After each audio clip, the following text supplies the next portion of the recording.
Well, the point of that is to talk about last week's race, who won last week's race, the points, like that sort of stuff. That's where all that fill-in comes from.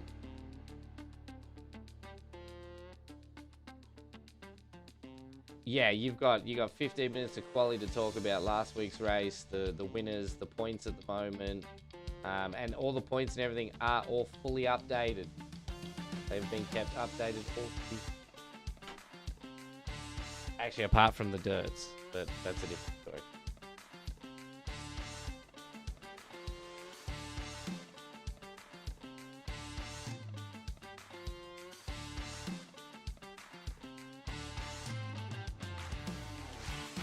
Why not?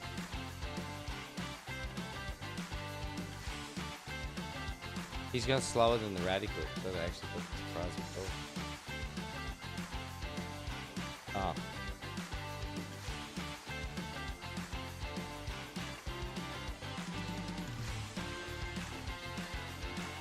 Fucking thing. I get that big scene. Hey.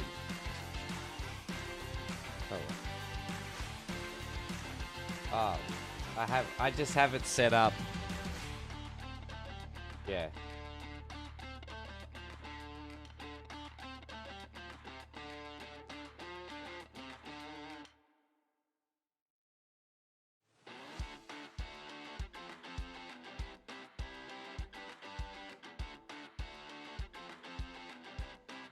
Yeah.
Welcome, welcome, welcome everybody to SRW's coverage of the DSL Welding Radicals tonight. We got the SR8s versus the SR10s, and then we back it up after that.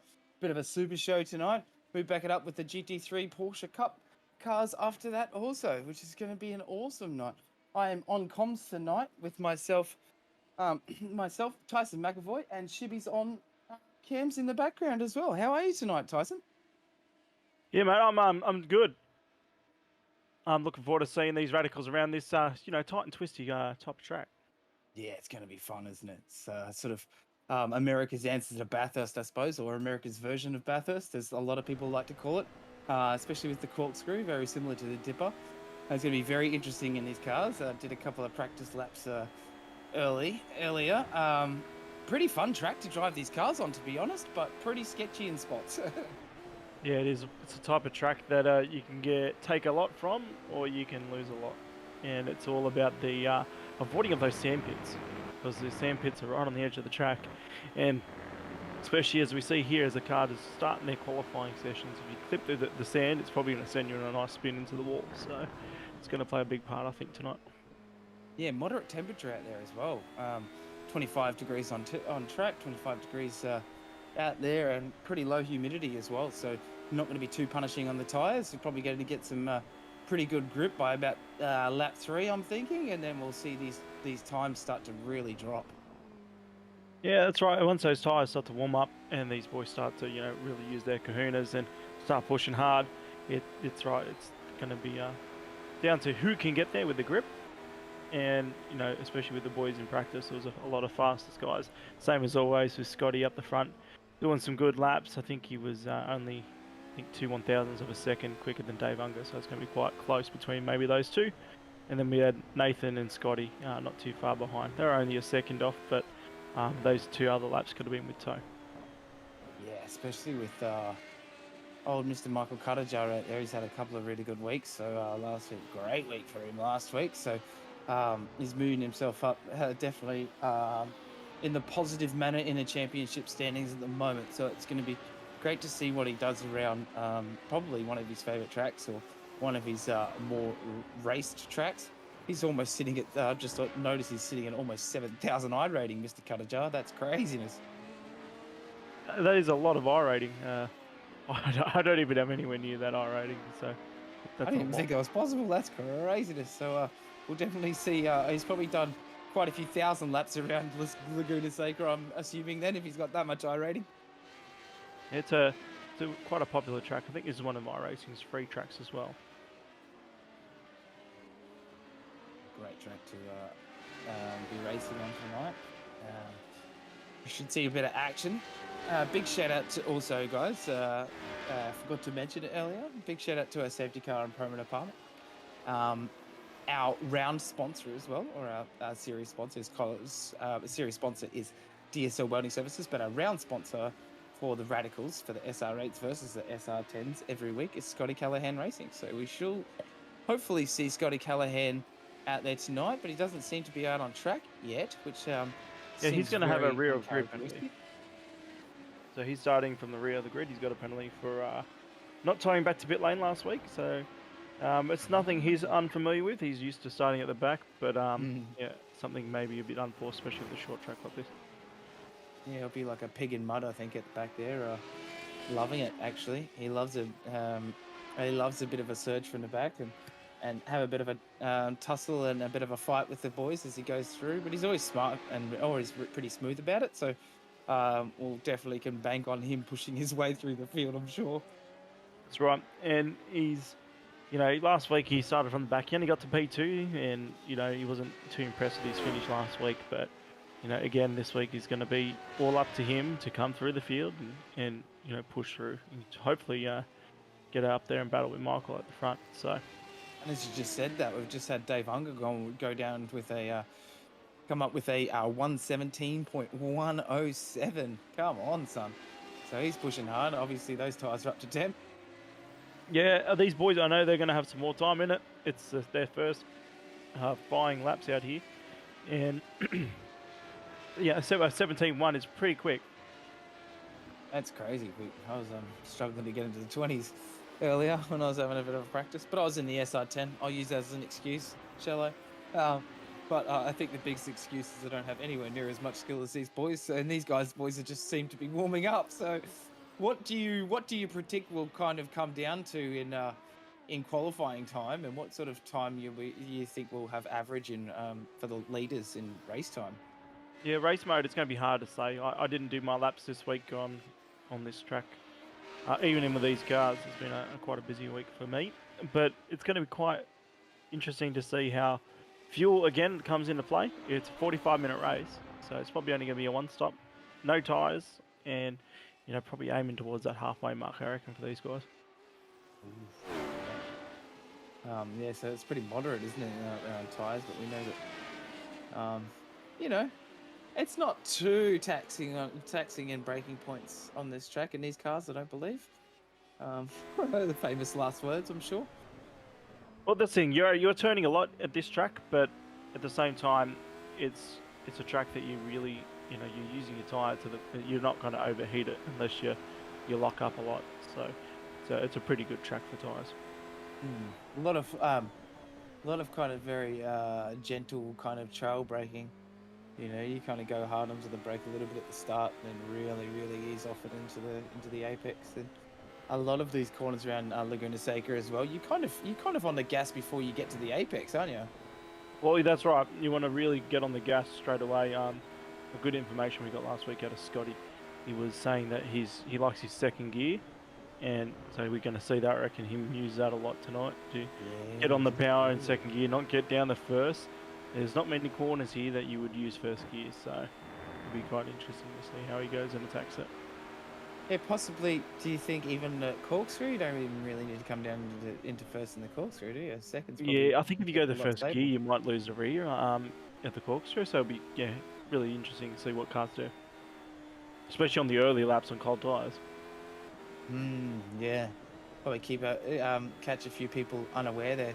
As we just seen Michael Cuttajar go purple in the first sector, but he's gone yellows in every other sector after that. So unfortunate. Had a flying first sector, but I'm sure he's still on the push. He's only just outside of 2/10 away from Dave Unger in the lead there for provisional pole. As we see, Brad Hudson. We've seen some good pace out of him in the last couple of weeks. Sometimes doesn't have the best luck. So, you know, it's a bit hard in these international tracks. It'll be very interesting to see all these guys on the Aussie tracks. Are very, you know, a lot of these Aussie tracks and a lot of these Aussie and Kiwis guys that we have in the league.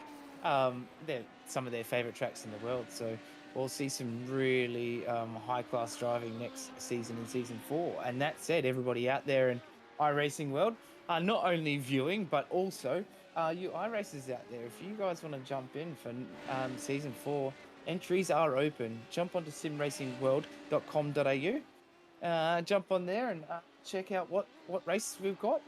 We'd love to see you on track next season in Season 4. And if not, make sure you come and watch us, and leads me into if you haven't hit that notification bell, and if you haven't hit that like and subscribe button, please do, and just give us a bit of a smile on our face from all the guys behind the scenes for SRW TV. That's it, and you know, next, especially with as we said, the registrations are open. Get in there and, you know, join the boys on track. You know, if you watch it and enjoying the radicals, why not jump on and have a race with them, or the Porsches that later on, or especially on the Sunday with the Supercars, because, you know, I'm pretty tempted to go back and race those Supercars because they're awesome, and then even the Porsches maybe. So definitely jump on. Oh, definitely, yeah. I'm definitely going to put my hand up for something to race next season. I'm getting the itch, and I want to kind of learn a bit, but I haven't really put my finger on the track on a car yet. But yeah, we'll see. And yeah, we're on board with Scotty here, just really getting his eye in, trying to, you know, get out. He's in P3 at the moment, see if he can cross the line and get a better time. Or is that his outlap? It might have been his outlap because he's done a 22. Yeah, it's definitely unlike Scotty Racket to do a 22. I think that'd be more like Scotty's time. He's a pretty slow driver, so Oh, I love it because you know you'll be listening too. that's right. Yeah. What you say? What? Get out But there and I'm prove me sure wrong. that'll just spur him on to do just break the 117 mark now, won't it? Well, And we got a hopefully he big does. moment there from Steven Sigovic in the SR10 there. I think that might be our only SR10 in our small field tonight. A bit of a smaller field tonight than we're used to, guys. We've got 14, but look at that. 13, 14. Mr. It might be a little bit distracting when the grid comes up later on. Mr. Shibby Howard and myself were in practicing some laps earlier, so it wouldn't let us out and back in. So you might see our names come up, but just ignore that. We're not in safety cars and we won't be on track. Yep, that's it. 2 rookies though. We don't want to see those rookies on track. Oh, ouch! Wow, okay, that might spur me on to jump in a radical next season. Well, that'd be good. You know, there's always heaps of track time for the radicals, and obviously this year they've been pulling out some good racing. As you see now with Cow, he's in P8 at the moment. He's just done a 119.8, so he's just slowly catching on to this car. It's a car he's trying to get familiar with, but he's like the silent achiever, this bloke, as we see an SR10 in the background there. I don't think they're going to be very strong this track because it's a very tight and slow track. Yeah, I was practicing with the boys earlier, and I was only doing 121s, but other boys were doing 119s. You know, I think it was slowest in the SR8, so I think they're at least maybe a second and a half, maybe even 2 seconds a lap faster than the SR10 around here. Yeah, the 8 has got a lot of turning potential, and as the 10, I feel like it's just a very understeery car. And that could be and also you need that rotation, don't you? But yeah, you're right. You need the rotation, especially at a track like this with the corkscrew turn 1, and especially the middle section where you got the high speed corners. You don't want a bit of understeer. You want a pointy car.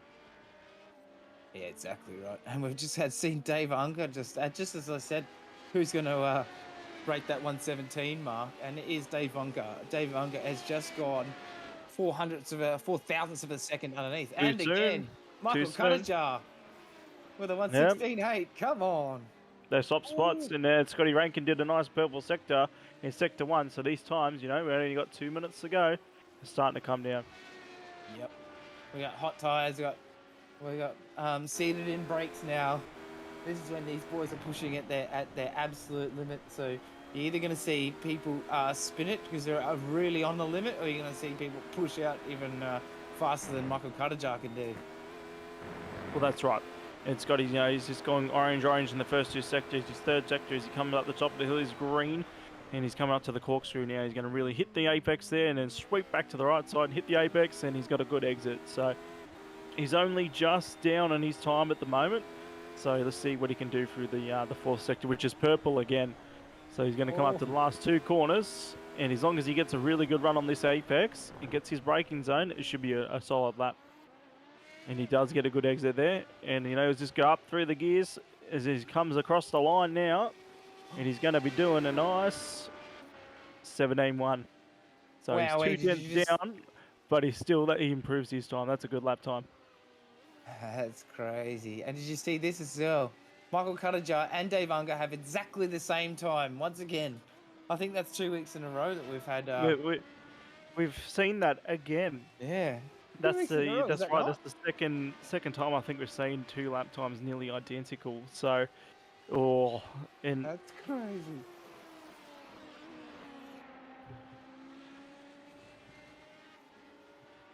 And they are 4 1,000ths of a second off world record time here, guys, in qualifying time in the SR8. Oh, that's too wide there, and that's his lap thank done. Thank you very much, Chippy, for that.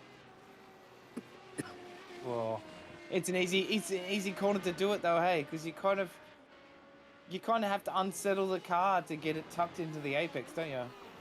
Well, that's it. You got to commit, and you make one little steering input mistake on that hard speed left-hander, and it's going to be interesting on lap 1 to see how many cars, take off to the dust. I reckon we're going to have 3 cars go off to the dust, and and then the safety car many they already take with them as well. Sorry. Well, exactly. And I already see that John's in the chat has already said that there's going to be 2 safety cars. So the safety car bets are already out there and off. So you see contact in the last corner there. But safety car bet's already out. 2 safety cars. I reckon he might be right on the money there too. Actually, I'll back up John's 2 safety cars. Actually, well, we've had no safety cars. I yeah, think we haven't in the last Yeah. few weeks that we've said so. But we haven't had a Here's a culture grid. either. I'll leave it to you, mate. That's our starting grid for tonight's race. We only got, I think, 10 drivers on the grid. Thank you very much. So we've already got 10 drivers on the grid tonight, guys. So we've got Dave Ungo with a great time with 1:16.849 and 400ths of a second behind him, Michael Cartager. In second place and wrapping up the top of our grid there in third place is Scotty Rankin for Team SRW. So great lap from him as well. Timothy Schmallenberg in fourth, followed by Brad Hudson behind him, his teammate behind him, Andrew Cowan with the sixth. Oh, beautiful run for him. Great qualifying.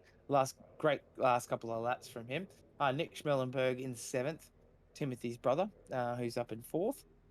We have Wayne Edwards in 8th, Stephen Sigovich in 9th, and Michael Locke in 10th. Stephen McCartan, Jamie Dyke is our illustrious race control tonight. Sorry, I was going to say race department for some random reason. So it should be a great night tonight. Small field, but there's a few more names on the grid because we're all in trying to push some laps. So we've actually got some great drivers in tonight. We are at our second last round for the season, so it's kind of coming into the pointy end of our season. So these guys might have thought that Laguna Seca might have not been one of their favorite tracks and might have taken this as a drop round if they haven't taken a drop round already. Yeah, that's right. And the drop rounds are, key in the championship. You got 2 of them, so it's. I had to use one of mine as well last night in the TCR series. So, but we're getting needy for this race. 5 seconds away, and then the revs are going to rise, and then the action's going to happen. Here we go. We're coming up to our red light. Here we go. 3 red, 4 red, 5 red. Here we go with greens. Here we go. We're on board with Timothy Schmallenberg. Whoa. Great start from everybody. Everyone seems to have gotten a pretty clean start here. Pretty small field, so nobody's gotten tangled up too much. Given lots of room. Pretty wide track. Oh, that's Scotty Rankin off, is it? That looks like the Scotty Rankin car, 23 car there, right 23. There. Scotty Rankin is just locked up under cold tyres. Oh, and another and car. Timothy Schmallenberg, our 4th place starter. So our 3rd place and our 4th place starter are both spun off the track on first lap on cold tyres, Tyson. Well, look where Scotty Callahan's. He's already up to P5 here, and now Cowie's up 2 spots in the 4th position. So he's better. But he's in the inside now, as we see here on the back of the tail. We see Cowie making a move. He's going to stick it down to the fast right-hander. I think he does. What a move. Come on. That's a great job. Well done, Cowie. And as I said, the car that just literally clipped the dirt has just dropped back 5 spots. Maybe 6 spots. Oh, we've got for the first time. Oh, Cowie's off in the fence. Cowie's in the fence. Tires. We had one of the JWM Motorsports Esports Wayne Edwards go off in the background, and then Cowie go off as well. Oh no! What a great. Wow. Bernie just off in the dirt there as well. It looks like he's held it, but he's lost a lot of speed here. But just talking about the JWM Esports Motorsports guys, these boys, the other 2 teammates have definitely profited from this little bit of a melee at the back. And we're just here in race control, giving a redress instruction to one of the cars out there as well. So that car has been done as 117 makes a little bit of a lock break into turn 1 and contact on the exit as well. Oh, we got Stephen Sigovich in the SR10. And then they're Sigovich. Oh, wow, he called that. Good job. Called it. Wow. And those SR10s are a lot easier to catch than the SR8s, I must say. With hairy moments, they seem to have a bit more recovery. It's probably a bit more modern technology in there to be the factor of that, I suppose. Yeah, but it's got modern technology to the point where it's understeering. Yeah, like it stinks too much, eh? And it obviously another car. That's car 8 again off. Wow. Wow, wow, wow. We knew it was going to be pretty dicey tonight, but we didn't think it was going to be like this. Well, you said it, like, you know, it's going to be a small field, and this won't be action-packed, but, well, we've already lapped two laps in, and we've got heaps of action already unfolding. A move on Sinkovic down the inside. Well, too wide through there. That was good driving. Both drivers giving each other heaps of room. Timothy going around the outside, still holding the outside line, but I think Sinkovic is going to get them both down the straight, because, again, that power of that 10 just kicks in.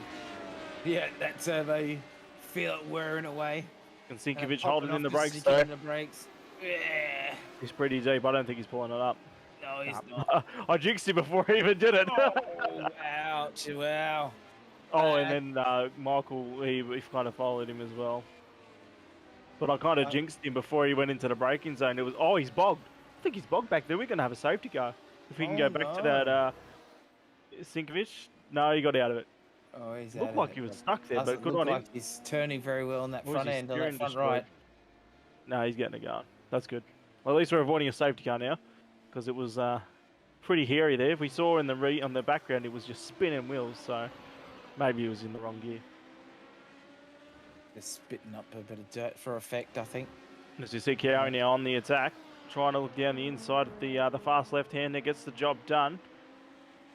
It's got a fair bit of damage on the right-hand side of that car, but it doesn't seem to have affected the suspension too much, thankfully. Oh, God, that is a lot of damage. Yeah, you're right. We're going to get a replay of that up shortly, because I don't know what happened. Cowie must have just done that, because sometimes if you run the corkscrew too shallow, it will spit you out on the other side. And I guess or you get on the gas a touch too early as well, just being a bit overzealous, trying to make sure that he might have just been looking behind him, you know, and behind himself a little bit too much, and you know, 1% too much gas a little bit too early in the corkscrew. You're yeah, it spits you out the other side. Yeah, like a nice, you know, and like not the right direction either. Eh? Yeah, like a bad bottle of red wine just spits you out. You know, corkscrew punt, winky face. But I love it. That's it wasn't even a joke. We just leave it there.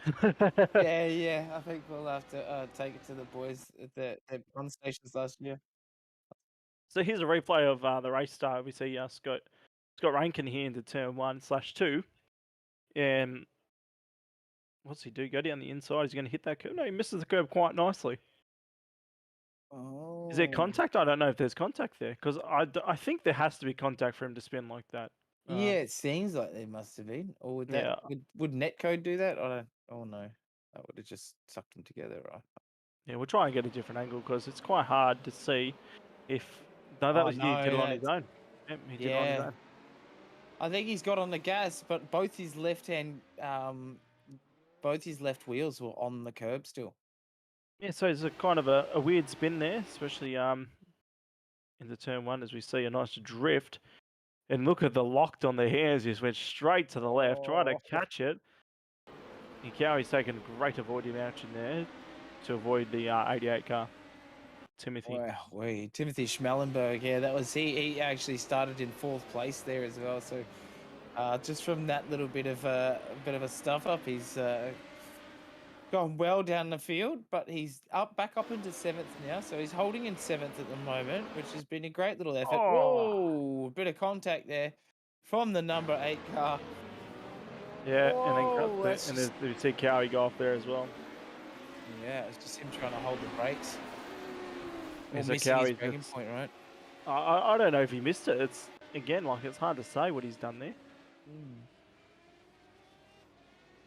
But now we're right back live with the race leader. He's got a nice gap of 3 seconds exactly to Dave Ungar behind us. Scotty's about 3 seconds back of then. But Scotty's just done a nice purple lap of a 17 flat. But Scotty's on the charge, and he's really trying to just crawl that gap, because again, we saw last week the 2 other front runners really had a good rhythm with the car. So he's just got to really try and sit there, be patient once he gets on the back of those cars, you know, make those moves. Yeah, 100% agree, hey, and that's a great word for it as well. It's definitely a rhythm you have to get in these cars. Yeah, and so it's very easy to get out of that rhythm, and if you get out of that rhythm, it can cost you a lot of tire around especially Laguna Seca. As you were saying, you know, a little bit of tire on the dirt earlier in it. It cost one of the Schmellenberg brothers about 5 seconds, or 5 spots, sorry, on track. Well, So. that's right, and it's getting you back onto the track on the sandy dirt stuff. It's harder than getting back obviously on a grass track, because this one it just really just wants to spin you out and slow you down. So it's quite a difficult track itself, but that makes it Laguna.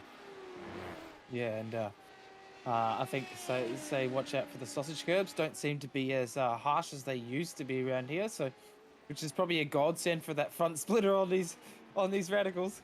As we see Sinkovic again now, just getting out of the way of the leaders there, so he's already gone a lap down, and he's just still trying to deal with this 10 and how fast and powerful it is. But again, it's just that is a tough car to drive. Yeah, it is. There's certain corners that just won't turn. I actually kind of prefer the SR10 to the SR8 just because I'm not very good in the SR8. So I think I'll have to work my way up to the SR8, to be honest. That is a totally different beast. And it's good, like old school cars, normally the best cars. So, the best car in Formula One is the V8 and the V10s. And then you look at the ones today, people still like them, but, everyone likes those loud sounding cars. And this car here, the 8 that's on screen that Dave Unger's driving, it's a beast of a car, and it's loud, and it's just, it's what motor racing was, brought up on. Good beastie cars, not these silly electronical cars that, does most of the driving for you. Exactly right. Just kind of, yeah. They didn't overthink anything back then, did they? They just kind of like, let's give it lots of power and like, just as little weight as we can throw it as it. Yep, put a big wing on it. Here's some brakes. Here's an engine. Yeah. And the front doesn't turn. Oh, put a split on the front. She'll be right. Some canards. She'll be right, mate. Let's go. Yeah. What are these eyelashes? Yeah, these work too. Yeah. Okay. Cool. Sweet. and it what do you mean not enough horsepower? Okay. Let's. Yeah, just need to put a NOS button on. Oh yes, that would be bananas. Imagine that you have the SR8 NOS series. There's enough carnage as there is, mate. There'd be nothing in these cars left. You have NOS in them. Oh, exactly. As you see now, we're looking at Scotty. He's just doing another 17 flat last lap, 17.09, and he's just pushing quite hard. As you see, Nathan Verdi, P4, looping it, clipping that grass / sand. Yeah, that's unfortunate. I was just about to mention him. He was up 10 positions as well, the same as Scotty Callahan. So they both had a bit of a charge, and he kind of used Scotty to his advantage, and then just made a. What happened to him? Is he still off the track, or has he gone back on? It seems he's back on. He's only lost another 3 spots after that spin, so not that much damage. Would have been nice if he lost no spots, but he still got back to where he. Oh, that's strange. Sinkovic with another bit of a Spinovich as well. Thank you very much to DSL Welding Services for the action replay. He's going to get that sand, isn't he? Look at him. Oh, under acceleration too. He just got on the gas. Oh, that sucks. That's literally like a centimetre of dirt on the outside. Yep, and he literally dropped his wheel an inch. As I said earlier, if you get off and you just put a little bit of tyre in there, it's gonna hurt. It's gonna loop you, and we've just seen a great example of that right there. Even though it's not good for the driver. Especially because a lot of those spots, especially in that spot, you have to use all the track limit and really commit, as you were saying earlier. And you kind of, if you commit on the slightly, even a fraction out on as you enter the corner, there's not really any coming back when you're exiting the corner, because you're almost a passenger. You pick your line, you're a passenger through that corner, feather the accelerator, and then try and get out of it.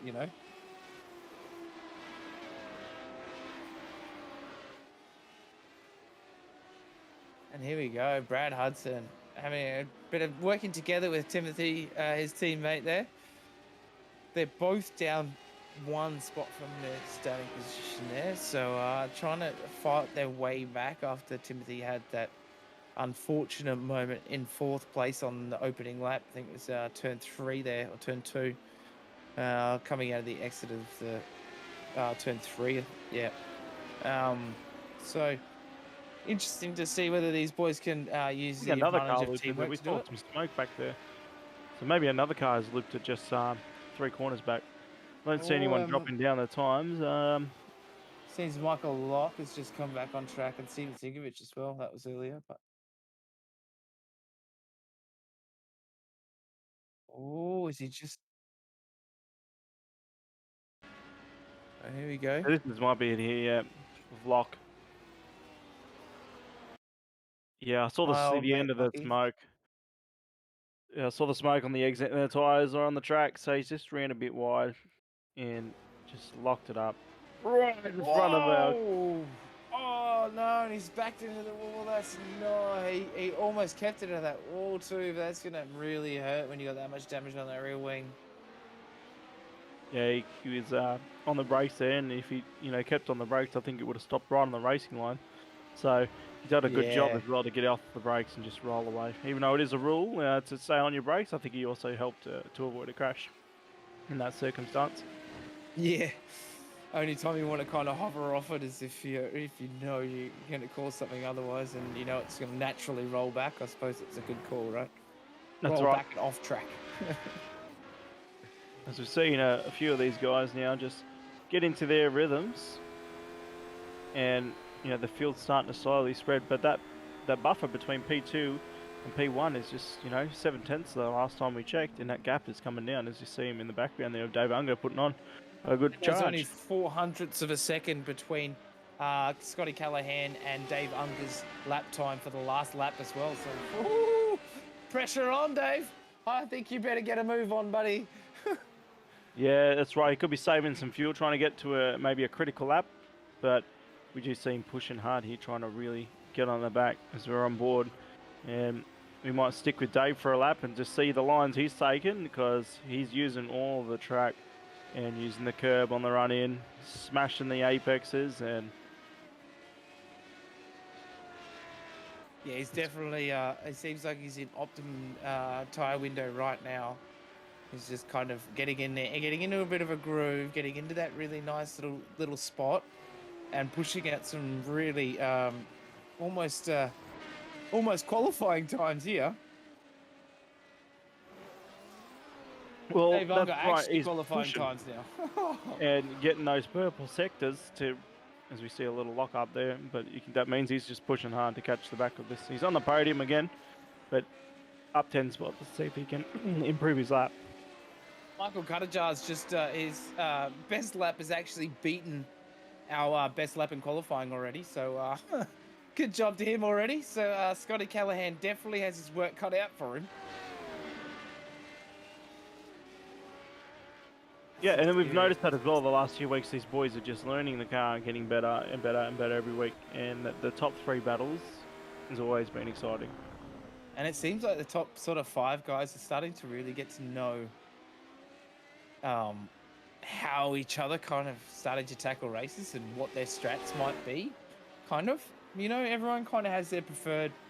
There might be a lot of strats in a race, but everyone has their kind of preferred way of racing. I don't know if you agree. I do anyway. Well, yeah, I'd rather, if I'm racing, I'd rather go long in most of my strategies and, try and eke out, because tyre life is your best life. But for these kind of cars, I'd rather get to the number where I can pit and, get home. So for my critical lap number will be at, say, 18th minute.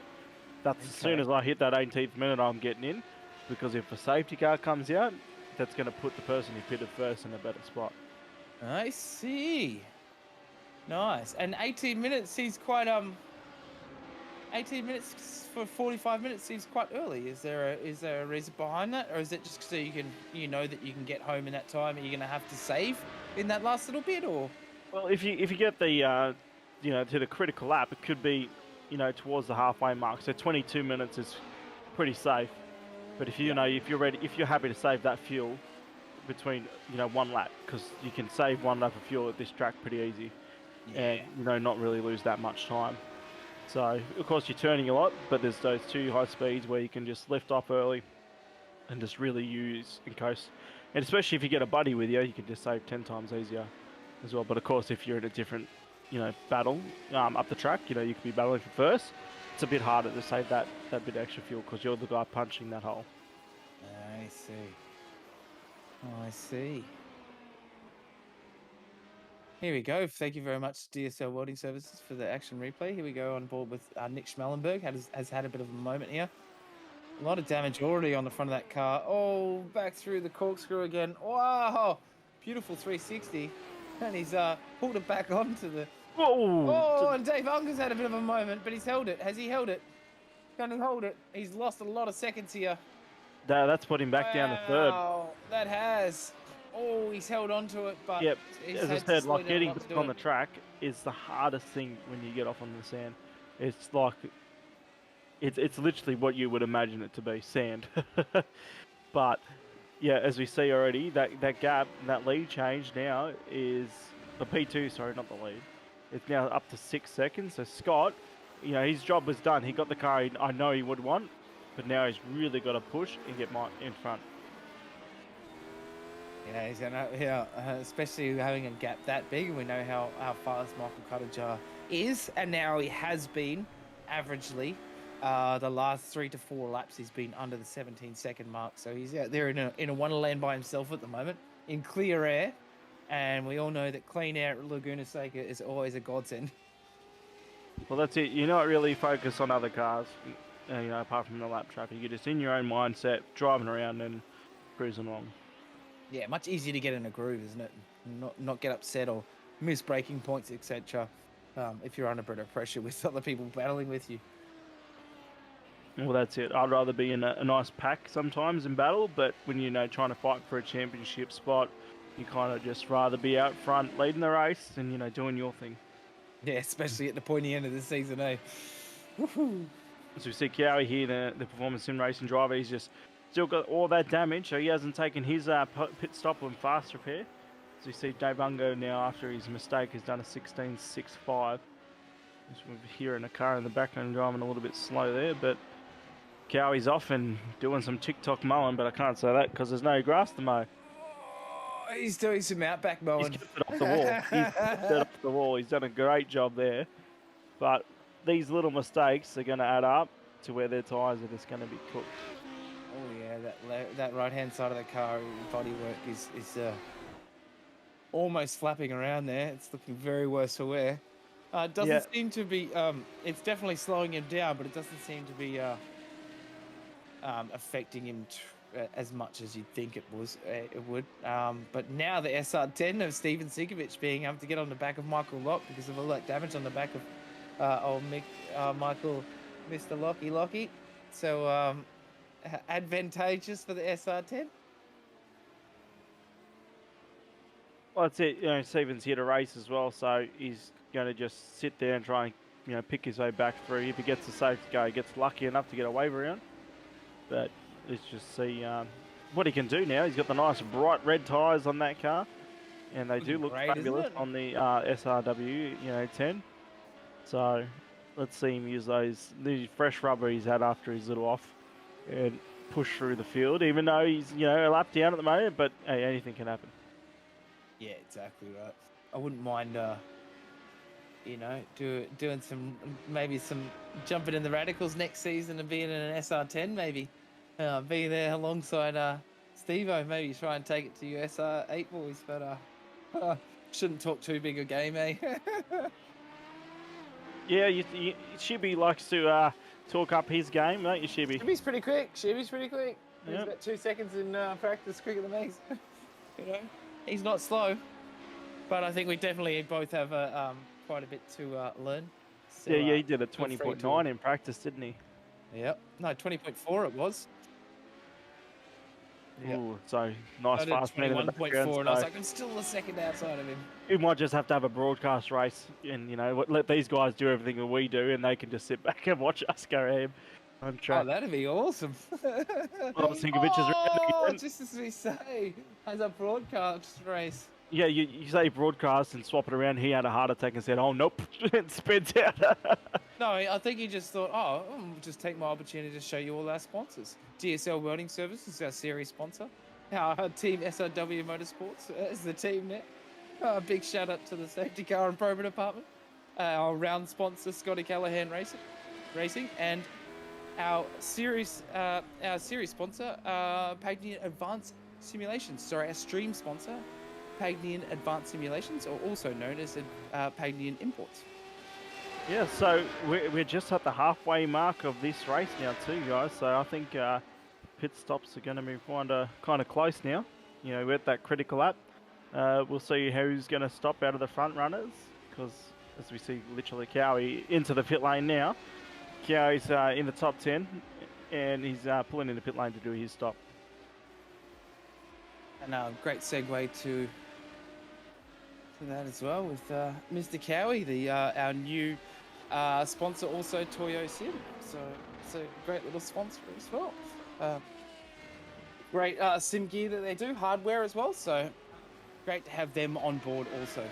We see the Toyo Sim sponsor on your car also, don't we, Tyson? You being the team right. boss. We've got Toyo Sims on our car, and you know, I also purchased some of my sim gear through Toyo Sims, and I've got a brand new spanking Cummins wheel base and steering wheel. How are they? And it's awesome. It's a very good, you know, for what you pay for it. You're definitely getting, like, everyone's spending $2,000, you know, maybe $3,000 on big wheels, but you can, you know, this steering wheel that Toyo's is selling in partner with Cummins. It's a really good direct drive. 15 Newton meters, and it's just a beast of a wheel. It's got heaps of buttons on it, and then you come with a wheelbase, and they supply the wheel. They give you a button box. They give you the quick release, and it's all in a good price. And they're coming out with a new GT wheel as well in the next few weeks. I've been in chats with Cummins themselves about, you know, when can I get my hands on it, because when I do different driving. So if I'm in a radical, for example, I love having a GT style wheel. Yeah. Because it's an open wheeler kind of car. It's what I want. When I'm in a supercar, you get a bit more control, I find, as well. You can it feels a lot better. Yeah. In your hands. And when you jump in a supercar, you know, supercars are more of the Sparko, you know, D-shaped wheel, as we see Nathan make a little mistake there and run a bit off, but he gets through. He'll get a slow down for the cut there, but shouldn't affect him too much. But yeah, if you really want to upgrade your steering wheels, or even just get into the sim world or itself, just seriously check out Toyo Sims. Pagnian Imports, like, they'll hook you up. They got all the good gear at a very affordable price, so highly recommend. Most definitely. I did see some of those canvas wheels on online and stuff, and I thought, it does look very nice and shiny, and lights, etc., etc. So quite cool. So interesting to hear somebody that's actually used one and actually loves it. So it's quite cool. It's like, for what it is, I haven't had a failure with it at the moment. Like, it's just, for a brand, you know, nobody's heard of. People are very skeptical of it, waiting for those reviews on YouTube. But now it's been about 6 months, and they've slowly come in. All the reviews are out there as well, and Toyo Sims has all those reviews on their website. So if you're not sure, you know, I've never heard of this, you know, they're not like a fanatic or blah blah blah. They're on the Toyo Sims, so he helps you out. He's got everything you need to know, all the information there. So just head to the website that is in the chat, and yeah, definitely check it out. Nice, very nice. It's gonna be great to see all you guys. It'd be great to even hear if you guys do get some stuff from Pagnian or Toyo Sim, and you enter next season. Make sure you jump in the chat and tell us that you have. Yeah, that's right, and let us know, because, you know, they're not just, we're here to provide, you know, great entertainment and awareness for, you know, what we like to do. You know, this is our, you know, it's like, kind of like giving back to the community, but we're showcasing the stuff that we love as well at the same time. So, you know, we love sim racing, we love racing radicals, I love talking about it, and, you know, that's why we're here today, watching, you know, Scotty Rattle going ranking going around here. Yeah, this is Scotty Rattle going ranking, and we're just seeing Scotty Callahan just get our best lap as well, fastest lap on the last lap, with a 16.62. Mate, yeah, he's closing the gap. 2.5 tenths faster than qualifying. It's just insanity. Yeah, and they're closing that gap to the guys at the front. As you see Scotty make a little mistake there, nearly rotated, and he clips the dirt on the inside. but he's still cruising in the SRW DSL car there, and looks to be kind of by himself at the moment. He's 37 seconds off the lead. He's entering pit lane and going down pit lane to make his pit stop 27 minutes into this race. So not long now, 22 laps in as well. So A later pit for him, you reckon? That's a bit, you know. well, it's only 27 minutes in. You know, these radicals don't take much fuel. They've got a reasonably good tank. We still have quite a few cars still out on track, so yeah, great to see. It might even be a touch early, but as you were saying, that kind of probably that critical time would have been about that 22 minute, which if you saw a few cars actually pit about that point, which I think I would have pitted about that kind of just before halfway mark as well, just in case, because I know just in case I might have a bit of a mixed second half to my race. And then hopefully I can stick in a pack. We got a car off. Is that Sinkovich again? Oh yes, that's an SR10. That does look like spinny. Oh, that is a tough quarter in those SR10s though. As you were saying with the understeer, it's really hard, man. Coming on brakes, and it's kind of like SR8 will just, you can kind of point it at the apex. SR10, you kind of have to use the downshift rotation while you're braking almost. Which kind of unsettles the car, and it doesn't feel natural to do it. Well, it just sits there and spits you out, as you see him there. You know, only makes the littlest mistake, and the car just wanted to rotate. And he's not even going that fast, but the car still wants to just rotate on him. So, it's, you know, it's quite a handful.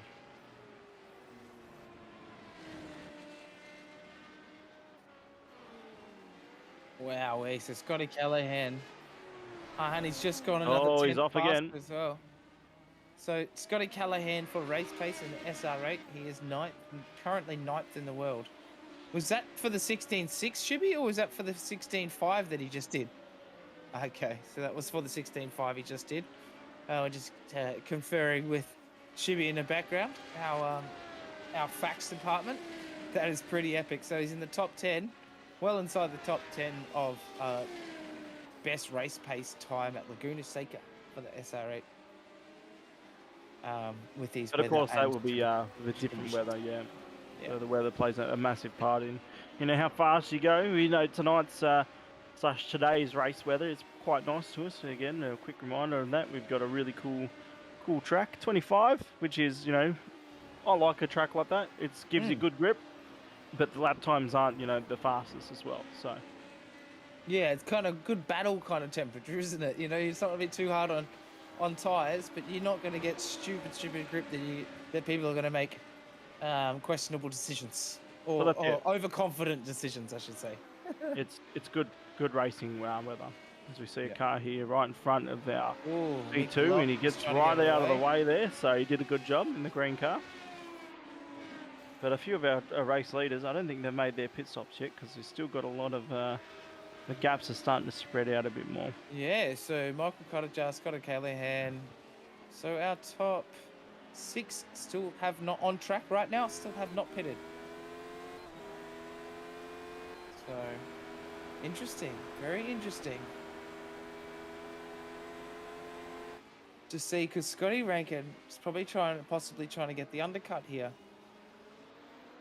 Get through now. I think Scotty Rankin's just going to, you know, take the gloves off and absolutely just go ham at this now, I think. Well, that's it. Sometimes you're catching that lap traffic and you want to really get out of the way of that, as well as we see Scotty catching up to some of the lap traffic. It cost him a little bit of time in the middle sector, because that margin is now back up to 5.8. It was down to 4, so he's lost about a second. But it's the same, you know, you got to choose when you pit. Sometimes you stay out a lap and you cap the traffic, but he's still got the pace. It's going to be quite hard for him to catch up to Michael, I think, in first though. Is SDK telling me right? If Scotty Rankin had a bit of a moment as he's exited the pits? Ah, no, okay. Apologies. That was negatory. Oh, good. Pit markers sometimes just throw us up the wrong information, guys. So all good. Mr. Scotty Callahan absolutely now pushing. He has cut this gap down by about 7/10 now. It was about 6.7, just ahead of Michael Cuttajar was ahead of Scotty Callahan there by about 7/10. So he's definitely cutting back on this. Will he have enough time? We do not know now, but if we do our maths, it doesn't look like it. He's going to have to really, really push, because we know how that Michael Cuttajar has been doing consistent 116 point kind of 8.9s for pretty much the whole race. So, for at least the last 10 laps solid. So, it's going to be a hard one to catch. And speaking of, tonight as well, we've just had a massive iRacing update for the week 13, because we're on week 13. That's all the action happens. We had a big update this morning, and the Porsches tonight they've got a new tyre model and the whole setup change of the aero package. So it's going to be really interesting tonight. I thought I'd just get that information out while I remember. So tonight, don't forget, guys, we got the Porsches up next. They're going to have the setups they all had for last season gone out the window. They won't know how to drive them. They're all going to be fresh. So the pressure for driving tonight, it's going to be awesome. So, yep, the aero package has changed, and it's going to be an intense... some of the guys that... I think we're at Okayama next, so those boys, who are familiar with iRacing setups for the Porsche, there won't be an Okayama one. So that's really hilarious. That is hilarious, because people would be normally very, very confident around Okayama. It's a free track on iRacing. It's one of those tracks that you kind of... one of the first tracks you kind of learn on iRacing. So it's going to be very, very...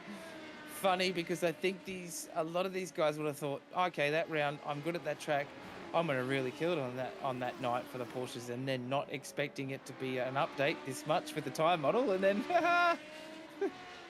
next minute, yeah, exactly new tyre model in a new aero package. So all the setups that, as I said, the boys ran last season will be out the window.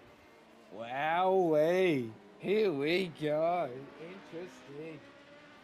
So we should put out. Does anybody in the comments out there as well, in the chat box, want to put out predictions for the GT3 Cup? See how many safety cars we'll have for that then. Woo. Yeah, it's going to be definitely interesting on who's going to play. Because they're an aero deficient car, so it'll be again interesting. But anyway, back to what we got here.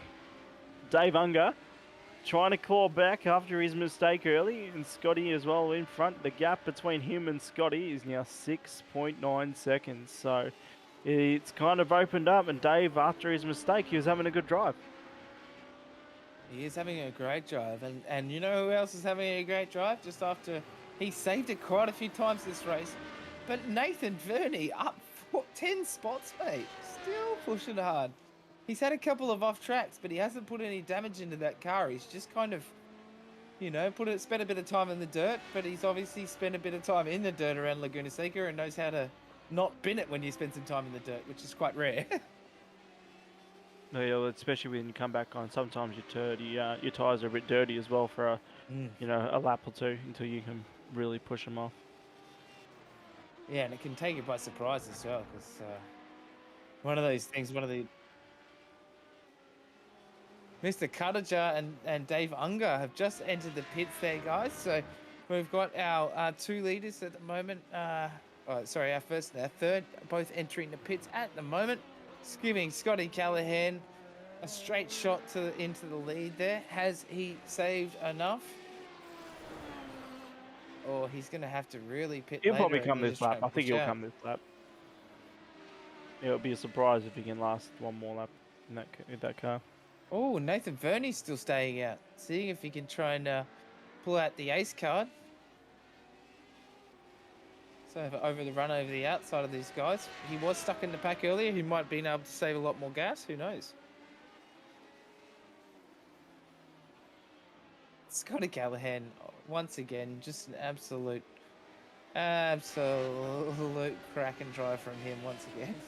Every week we see him just in one week in and 1 week out, he just absolutely every single week just turns it on for us, doesn't he?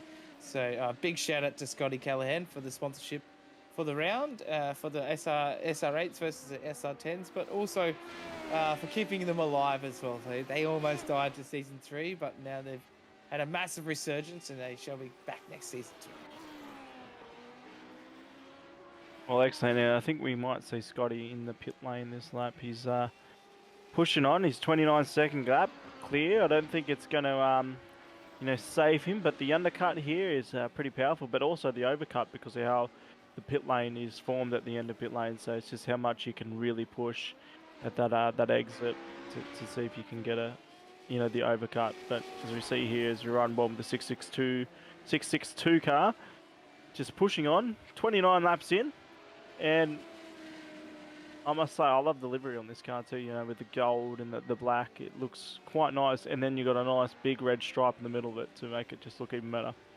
Yeah, it's quite cool, hey? It's different shades as well, which is just really, really nice. And it's kind of got that kind of matte black as well. The shininess of the matte, really cool. The chrome and the matte, we should probably call it, right? Yeah, we'll stick with that. Yeah. And Mr. Bradley Hudson having a cracking. Scotty's in pit lane now. Scotty's in pit lane. Oh, Scotty's in pit lane. Here we go. Now we're coming to the real pointy end of this race. See what this rejoin is going to be like, because it's going to be tight. And he's pushing. Here you see Mike. It's just coming around to the last corner now. Hits the apex. We can see Scotty there rolling away from his pit box. And then it's all going to be down to who can get the exit. This is going to be tight. No. You might have passed him here, but what about the exit? Because the exit comes back into Scotty G's favour. So it's going to be tighter than we think. Yep, that gap's closed. Look at that gap. It's down to 1.4 seconds now. So he's definitely made a gain in that overcut. So he's really got him right in his sights. He needs to get the draft, and I think it's 1.2 seconds, maybe something closer. But we're on for a great finish here. We got, I think, 6 minutes to go. So only a few laps to get him, but it's on. Wow, I tell you what, Scotty Callahan's pit time was 3.8 seconds faster than Michael Cuttajar. So that was where he got that time. So that little bit of saving gas and being smart and smooth through the mid part of that race has really, and the overcut has really paid off for him, eh? Yep, that's right. And it's all going to come down to who's going to make a mistake. You got a car now in your mirror when the entire race he hasn't really had a car in his mirror. So he's really got to. You go from no pressure to all the pressure. That's right. He's got to really keep his eyes forward and not really watch his in his rear. Which is so much harder than it sounds to try and keep your eyes out of that rear vision mirror, because it's out of your mirrors is just very, very easier said than done, isn't it? You make silly mistakes when you're under when you can see somebody pretty quick in your rear vision mirror. Well, especially when it's the last 5 minutes, and as I say all the time, especially as a driver, the last 5 minutes are the longest goddamn 5 minutes of your entire life. As we see Cowie make a mistake there, and Dave Unger, it's not for position, sorry, it's not for position, but still, Cowie makes a mistake, lets him go through. I thought that was for position then, but Dave goes down the inside. Cowie just gave him a little bit of room. Yeah, I think Cowie's got a bit of damage on that car, so he's he intended to give him a little bit of room, but possibly the car made him give him a lot more room than he intended. Yeah, that's right. Maybe something like that. As we see, it's good to see Scotty Rankin. I think he's P2 in the championship at the moment. He's sitting still P4. He's kind of been quite achiever since his incident early as well, early in the race. So he's done a good job to crawl back. He's only down one spot from where he qualified, but when you got Scotty Callahan, pushing through the field, it's kind of hard to keep that man behind you. Yeah, and that front left seems to be giving a bit of a grief, but it seems a bit of damage there. But that front left suspension, the camber seems to be a touch off there. Yeah, it looks like it's pointing the wrong way. So it's definitely, it was off foot and looking at it, but it's good to see his wheels nice and straight. Yeah, oof. He's definitely come off lucky there. He's got quite a bit of panel damage, but doesn't seem to have done too much suspension and hardware damage, so that's good. Yeah, I think he might be saving fuel as well. I just heard a bit of a clutch. Oh yeah, he is too. so he might be getting close to that fuel marker. And we do know Scotty likes to run it deep with the fuel and have it on the limit, because 1 second on track is quite big, as we see with Scott out front. He wanted to close that gap, so he made 3 seconds in the pit lane, and that's made all the difference. So yeah, absolutely genius move. You can tell that's some wise racer, old iRacing head, I'm sure, just coming out there, being strategic like that. But Michael Cuttajar still just pushing out there. It's a bit hard to kind of judge. You kind of can't react when you've started in the lead and you stay in the lead. It's a bit hard to react to what other people are going to do behind you and how they're going to be able to jump you. So it'll be interesting to see whether Scotty can actually bridge the gap and put enough pressure on Michael to actually either make that mistake or Scotty just make the pass. There's plenty of places to make the pass around here. as we see Nathan here on board with Nathan Verney from Locked On Racing, he's up 9 spots. He's also had a good race, and he's just pushing on. Sinkovic just letting go. Just seen Sinkovic is, I think, a couple laps down now. But even at SRW, he's one of the owners of SRW. He doesn't care. If his lap's down, he wants to finish the race. He's just a good all rounder, and that's what we want. Good fair racing. We're not here to win world titles. We're just here to have fun and races with some of your mates. Yeah, 100%. Sometimes doesn't have the most of luck, but he's definitely got some pace out there. So he's definitely no slouch on track. So we've got to give him a bit of credit there. And he's an absolute legend. I think he'll be the fastest guy in the speed trap too, so we can give him that little award. Yeah, definitely. And he's the fastest in the SR10 as well. First Yep, fastest guy in the SR10. So yep, he's gonna come home with a win tonight in the SR10 class. So exactly right. And he did it with style and grace and lots of dirt and showing off the sponsor side of his car lot. So you can't hold that against him, can you? exactly right. That's right. He's done a good job. Yeah, brilliant job. So if you look at the out in front, the lead hasn't really, that gap hasn't really changed, has it? It's kind of just 1.4, 1.5 floating around there. And well, Scotty, he's not doing what he wants. We're coming up to that white flag, which is going to be probably the next time round. And I think he's just too far back. The strategy worked quite well to kind of get that gap closed, but it's just not working for him. Yeah, and it might have been just that Michael Cuttajar took that extra 3.8 seconds to have his pit stop, but he's got 3.8 seconds more fuel, right? So he might be pushing as hard as he can, and Scotty Callahan might not be able to be pushing as hard as he wants to. Well, that's it. It's pretty hard to say, with as we see Sinkovic go down the inside there. He's Michael Lock there. He's taken out Mickey Lock there.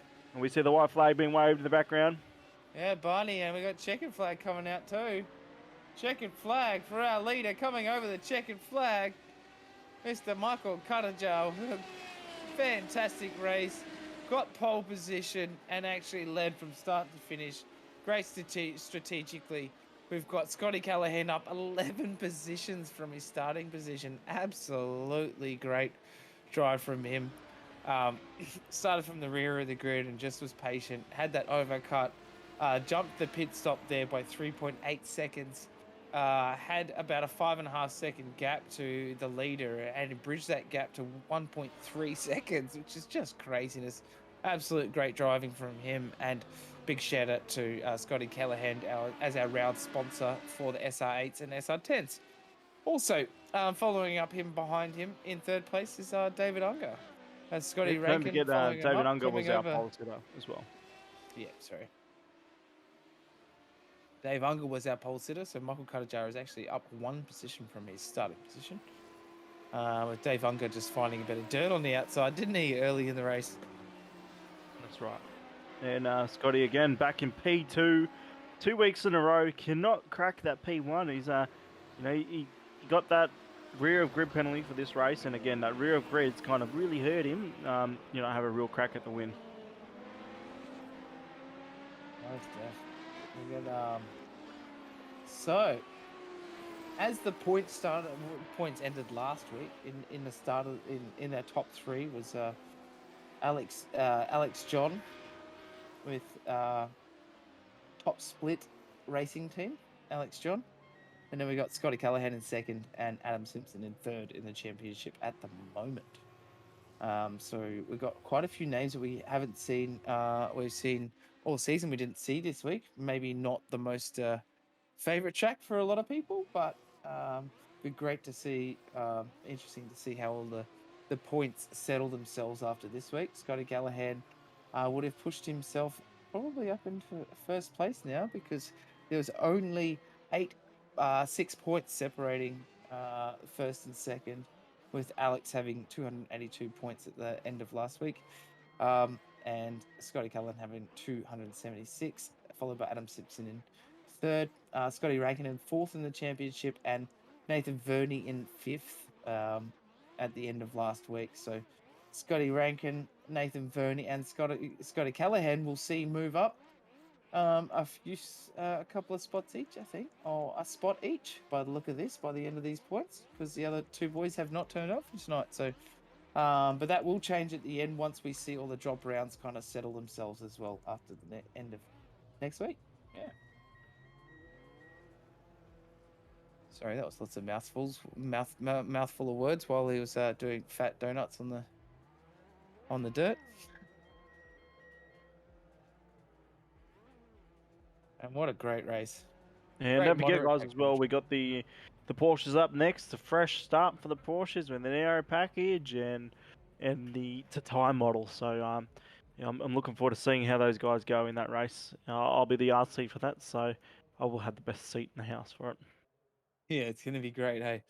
So it'll be a track that everybody knows, with a car that everybody knows, but not with a time model that everybody knows, right? Or aero package that everybody knows.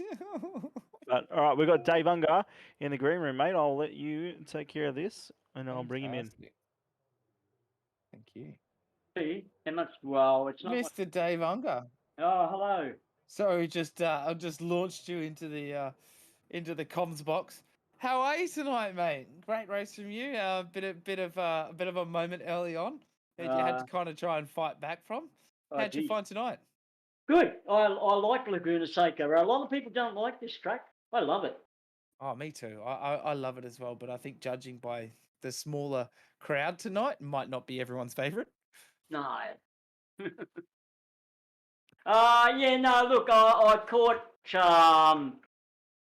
Oh, look, I don't even know what turn it is. The one that goes up the hill towards the corkscrew, that fast left-hander down the bottom there. I just caught a little bit of sand there, and it just backed me over the other side of the track. Luckily, I caught it early, and I was able to save it, but not before Scott got past me. Yeah, it's a bit of a rough one, hey, and that turn one as we came on lap one as well.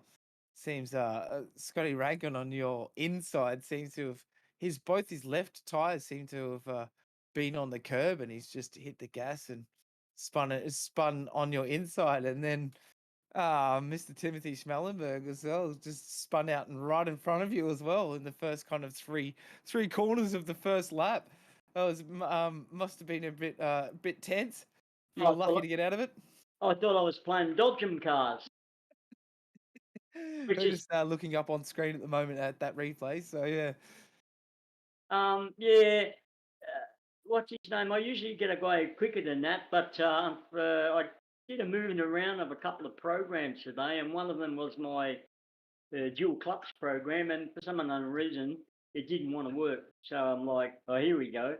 So a slow start for me. You had to go old school then? I did. Oh, wow, hey. A lot of fun. That was very, very cool. Hey, great to see you out again this week. How are you feeling about the championship? It should work in your favour this week, mate. Definitely should work in your favour this week because we've had a couple of people use a drop round. So it's going to be great to see you try and maybe even slot yourself up into... oh, no, it might be a bit too far away from you. Who knows? Yeah, I think so. How many races are left? 2? 3? Oh, 2. Yeah, 2 left. And we've got you sitting in 4th at the moment. Am I? Sorry. Yeah. Oh, how far behind 3rd am I? You are 9 points currently. Oh, really? Yeah. So you're gonna you still got a chance, bro. So. if I come third, I'll be happy with that. Very nice. So it's going to be a bit of a battle there for Yeah. the third spot there. Cowie is He's close as well. 19 points behind you as well. So Who's in front of me?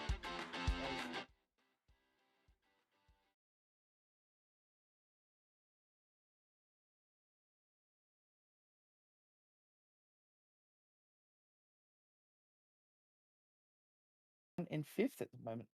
What track have we got next week? Sorry. Ha ha! Put you on the spot there, Oh Toddy. yeah, definitely have. How much What chili? have we got? What are we doing?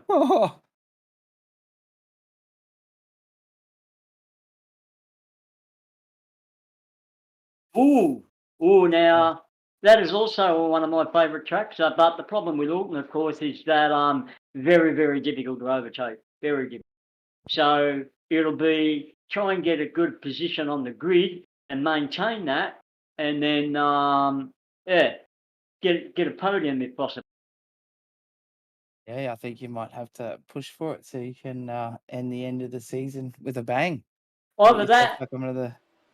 it's either that or take Nathan out. No, I won't do that.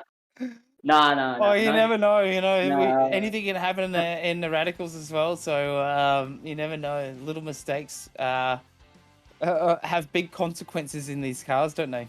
They do, very much so. So hopefully that's not a commentator curse for anybody out there for next No, week. no, yeah. And that said, who would you like to thank? I know you like to always thank yourself, but CSL Welding, Pagnian, whoever else I've forgotten. Toyo Sim, Warren. There you go. Brown. There you go. You All got them any guys. Sponsors for us, mate. You just No, want to yeah. out. You just want to sorry. shout out SRW and the people behind us, right? Yeah, you guys do a great job every week. Oh, thanks, legend. yeah, All mate. right. Flattery will get you everywhere. Oh, good. And John's just in the comments saying, "Me for watching." John. Well, he's going to be on track soon. He's got himself a cockpit. Yeah. He was telling us that actually during the broadcast tonight, so we can't wait to see him get on board with SRW. Fantastic, great. All I've got to say to the back markers is just stay wide of him. You know what I mean? It's just he's new to it.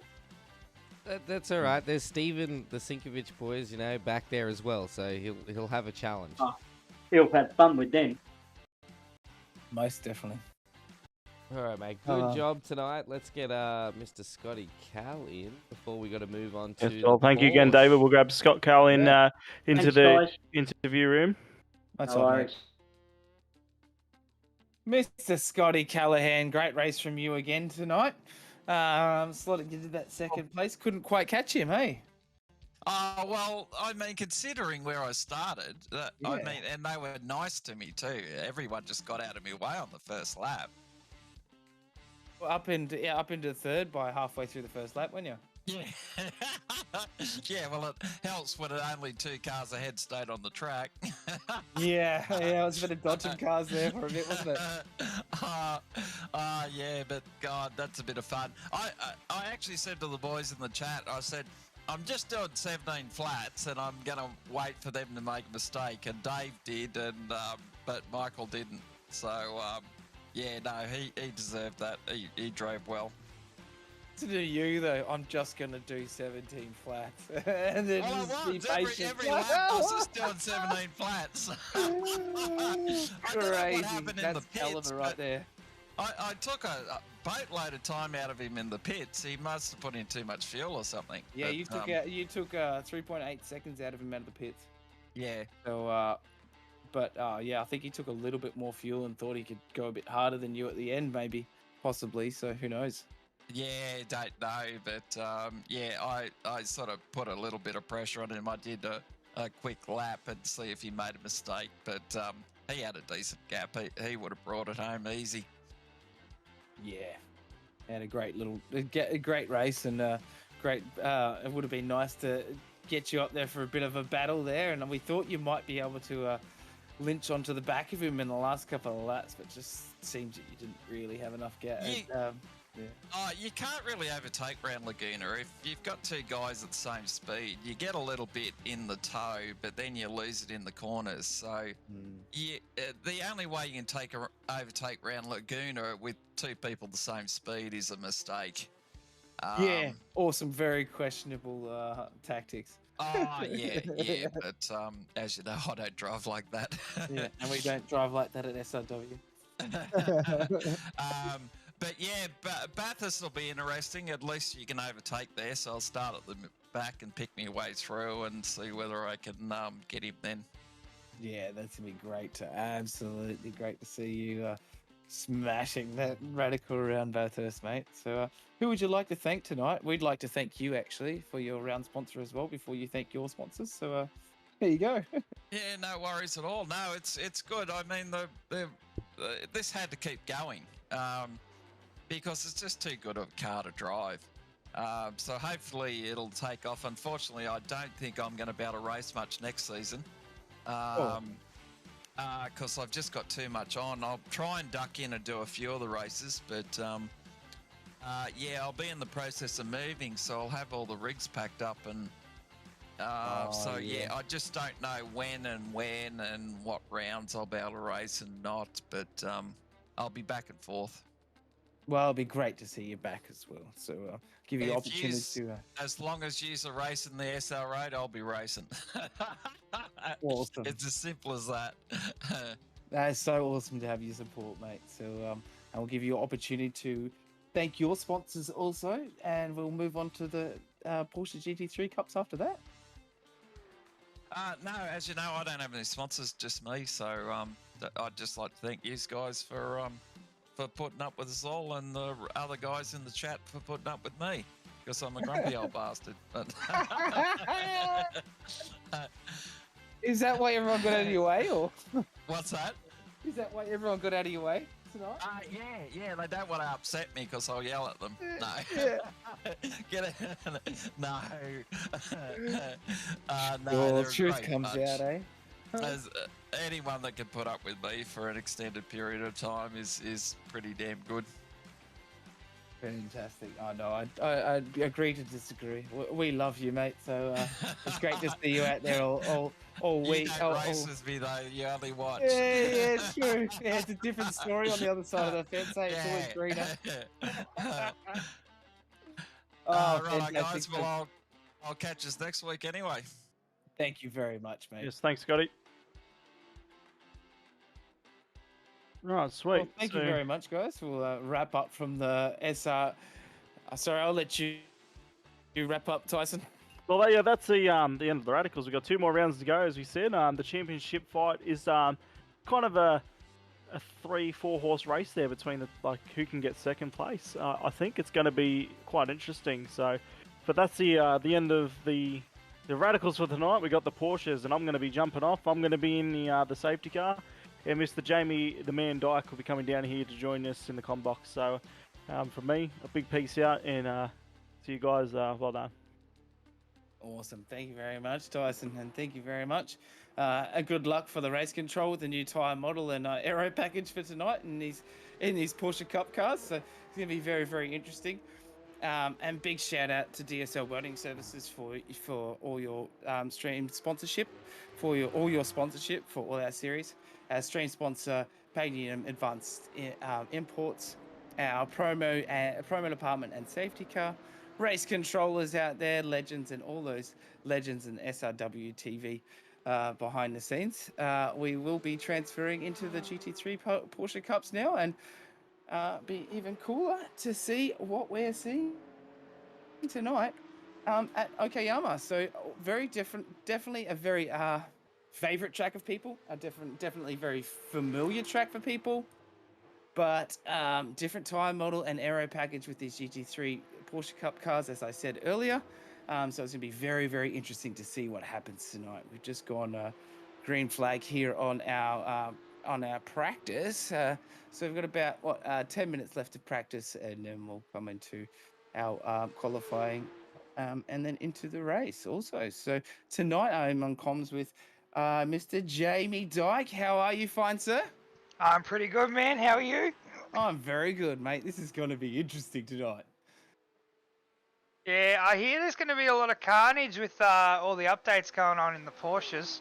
Stefan wasn't very happy with it, so we'll see. yeah? We'll see what happens tonight.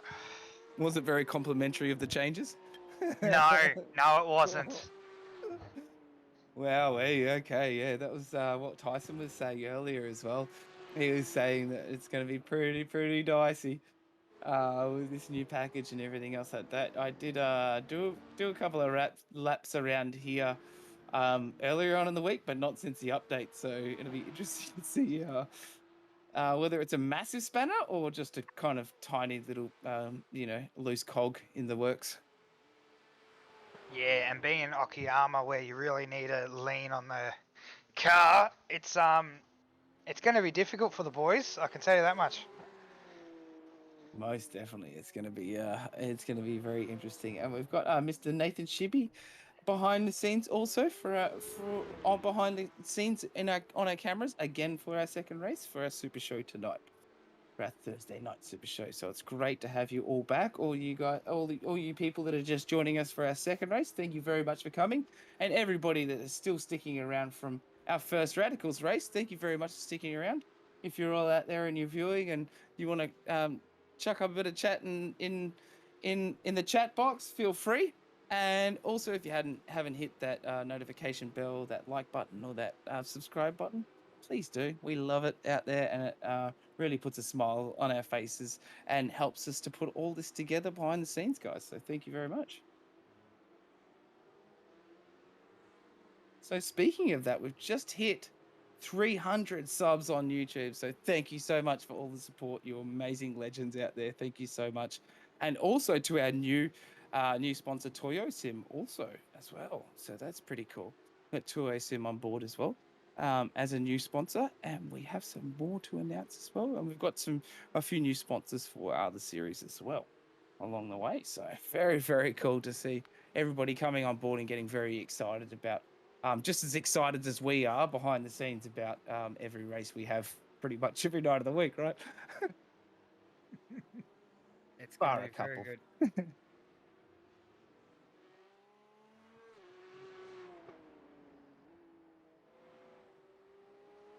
So, I'll try and pull up the season standings, the GT3 Porsches, and we'll have a look at. Hughesy's back. He's here. Oh, He he's wants to back. win. There we go. So, Mr. Greg Barber out in front. Yeah, that looks like that looks like I've got the right box up this time, thankfully. So, Mr. Greg Barber in the 22 car with 820 points out in front for Chris Goss Racing. Chris Island in second with 772 points for Senate Sim Sports. And then we've got 708 points for Adam Hughes there at the back in third spot. Richard Mayer, Mr. Consistency, sitting fourth in the championship, Jamie.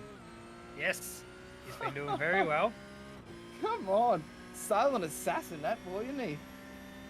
And then we got Stephen McCartan in fifth, It just goes to show you, Mr. Consistency is just, it seems that he has probably a little bit more pace in that car than he's leading on, but he's just choosing to make sure that he's nice and consistent and just lives up to his name, I suppose.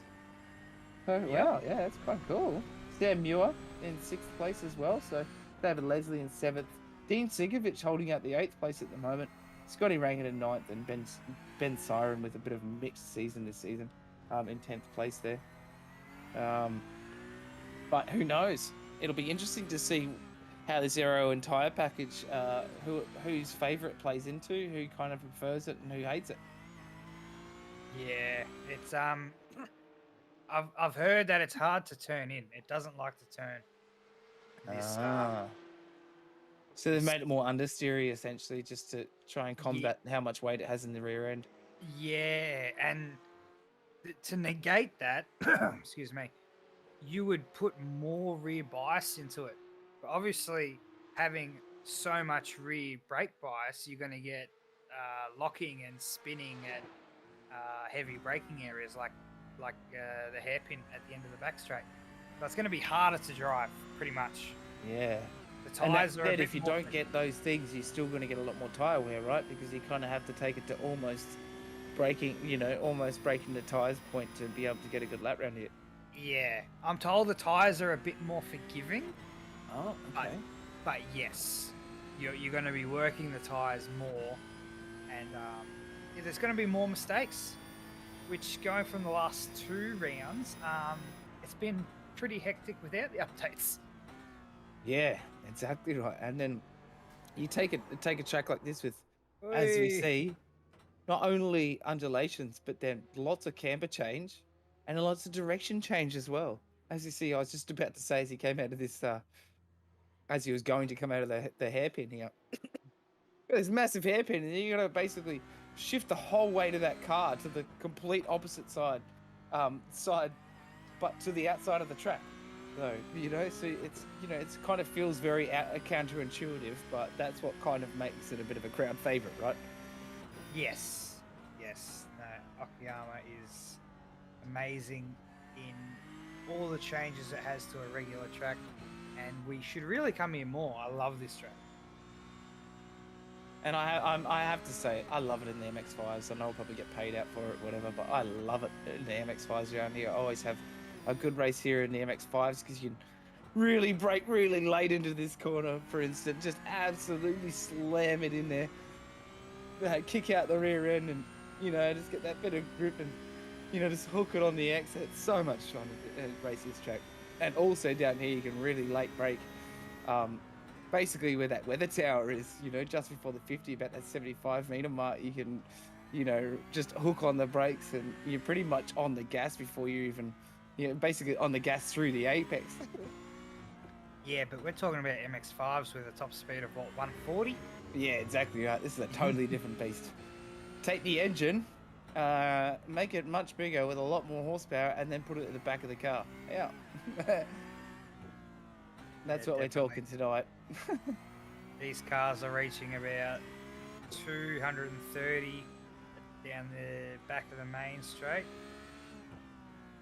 And on such a short track as well, such a little track, that's insane. Back straight, they're hitting about 240. See. Man, that's pushing it. That's a lot quicker than the old MX-5s, as we see a little bit of a lock up there, bit of pressure because he knows he's on camera, I think now. So, but seems pretty comfortable around here. It seems like it might be Mr. Dean Sinkovic, one of Dean Sinkovic's favourite tracks there as well. Mr. Fritz here as well, having a great little run around Yokohama. Am I saying that right? Yokohama, is that right? Okayama. Okay. Oh, okay. Yeah. Oh, I'm saying the okay part wrong, and Okayama. Right?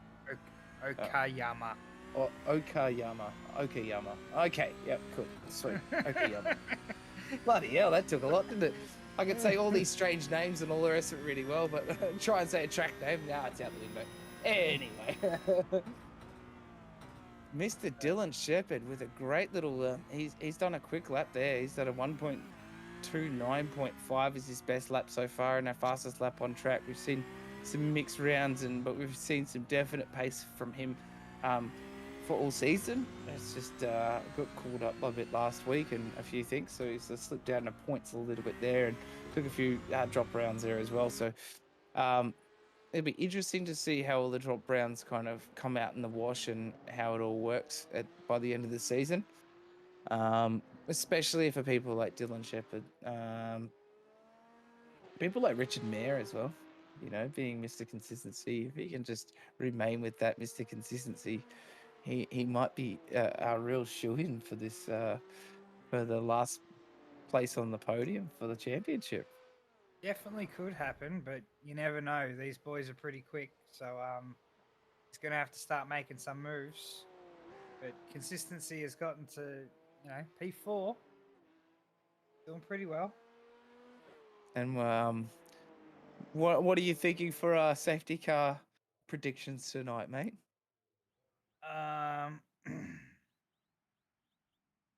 Safety cars for year.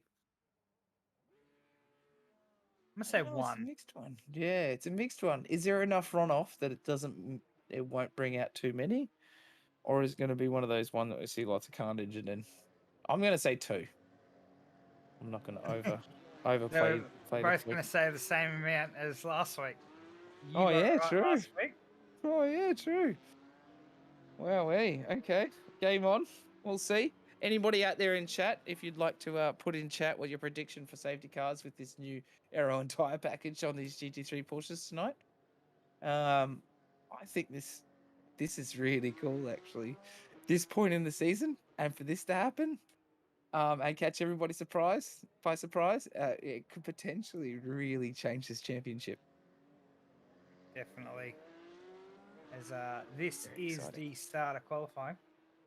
Everyone's going on their outlap, warm up their tyres, exiting pit lane. Just getting out there, trying to get these warm. It's quite a short track. What do you think? Probably what, 3, 4 laps? Probably at least 4 laps to get these tyres up to temp on this track today. No. Or Yeah, do you think probably. it's undulating and changing enough that it'll be 2?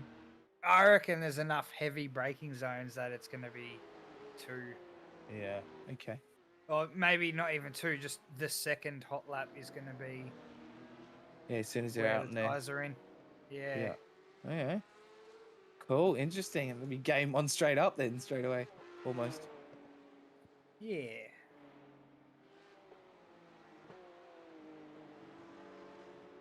Okay.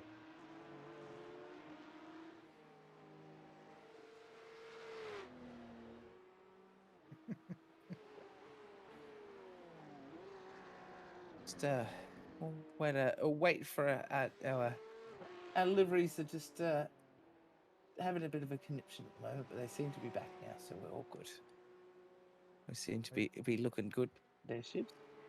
Trading Okay. paints may have a hissy fit, but every program loves Husey.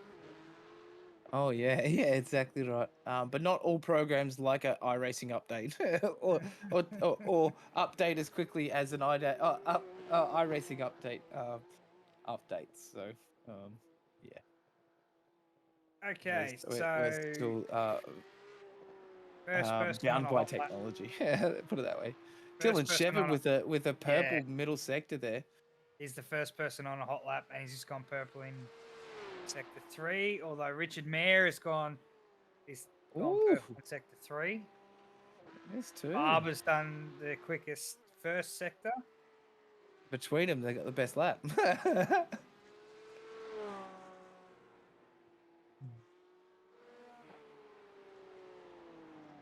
Here we go. So it'll be Dylan Shepard setting his first lap. That'll count. Here And he then comes. Richard Mayer. Here he comes. So what does he do? 130.1. Richard Mayer did a 130 flat. Whoa! Very nice. So yeah, 4 Greg tenths. Barbs with a 29.9. Well, And Christian with game on straight away. 31.5. Tonkin's done a 31.1. Game on, just like straight up, not even. Stefan McCartan. What does Stefan do? Leslie in 5th. Knight has done a 32.6. Leslie did a 31.2.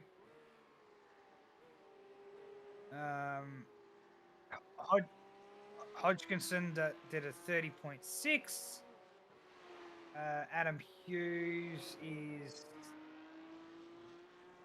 next one. Oh, did he get off track for that? Oh, he didn't seem to slow down for No, it. 29.7, top of the board. What? Come on, boom. Only purple in the last sector, so there's a lot more time to gain from everyone. Yeah, these guys are only. Benjamin Siren's all green.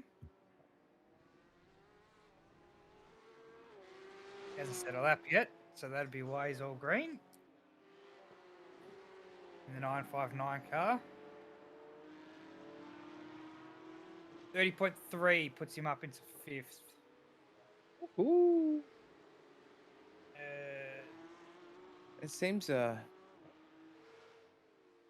Benjamin Siren seems to be liking this track. So he's already up into 5th there, so it's a better showing from him this week. So hopefully he can keep that little bit of a spot too. Yep. David Leslie's about to finish a lap. He improves with 31 flat. P7. Daniel Fritz comes across the line. 31.2 improves. P9. We got lots of purples coming up. We got Stephen McCartan, second sector. Adam Hughes, first sector purples.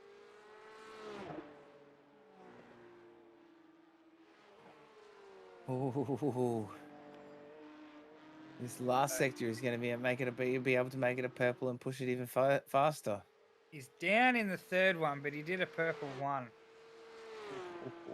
He does not improve. He ended up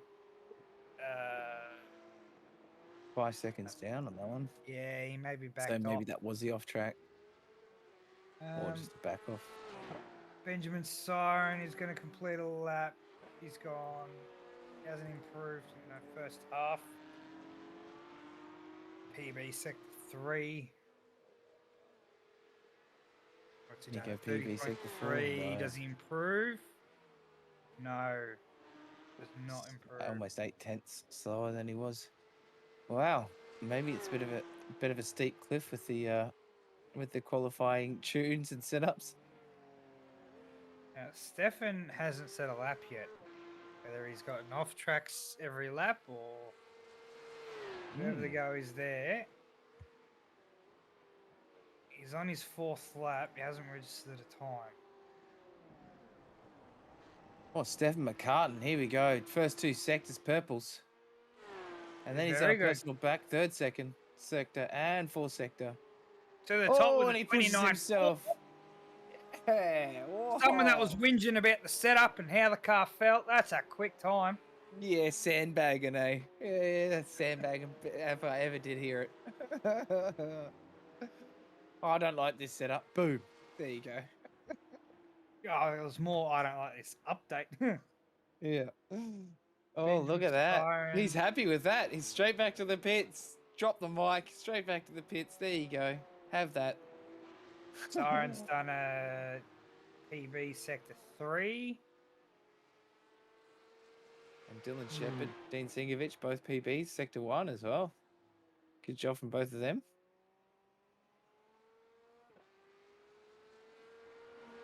Benjamin pulled out of it. So, Mr. Tom Knight. He is all yellows there, not having an improvement for that lap.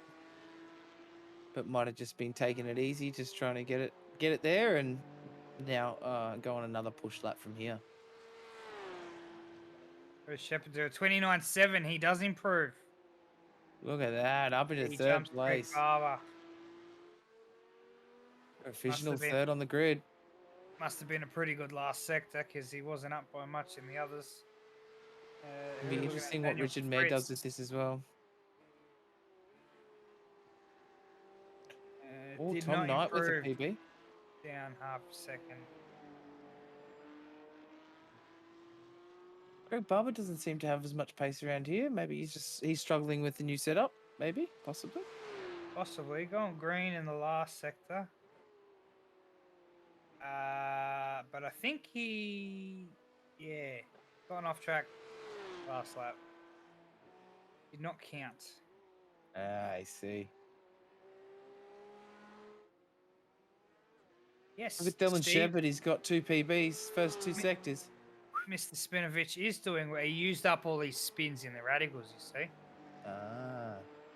Mr. Unspinovich this round then. Or non-Spinovich. Oh, don't say that. Chivy's just in the background saying, don't worry, they'll be spinning. Tom Knight. Tom Knight just did a 31.9. Oh, bit of a moment. He called it though. That could have gone a lot different.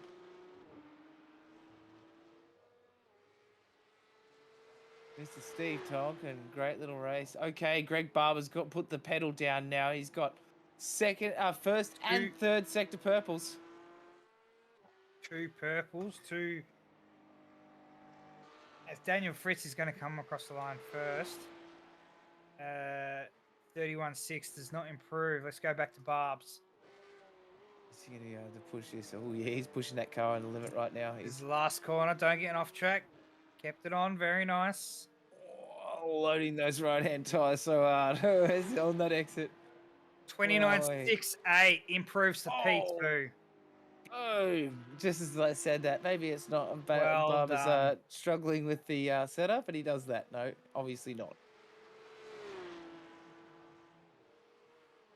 Singovich boys coming across the line together. Look at that, beautiful.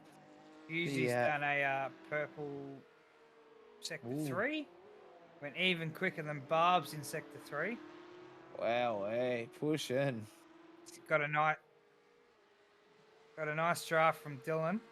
Yeah, he does. That's probably got a lot to do with 29.629. it there. Jumps his Whoa! teammate again. Oh, look at this! Teammates duking it out. Crisscross 1, 2, 3 so far in qualifying. Yep. 3 minutes 40 seconds to go. Oh, loving it. Absolutely loving it. We've seen a lot of 1, 2, 3s from those boys this season. So very well done from those boys.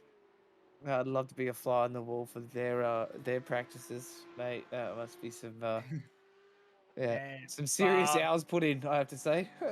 Yep. Barb's argues with Husey to do another purple in sector 3. Oh, look at that. Come on. Comes out of the last corner. Not over until the fat lady sings.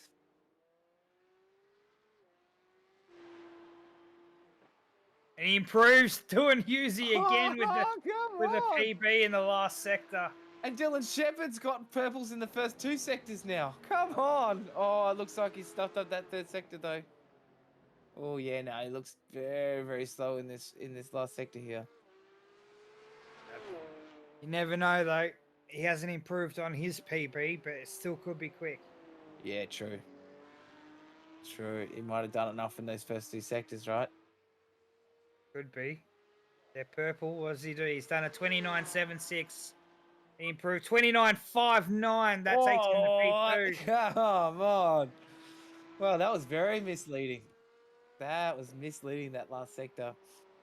I think, it was one of those ones that sometimes you're going so fast it looks slow because they're smooth.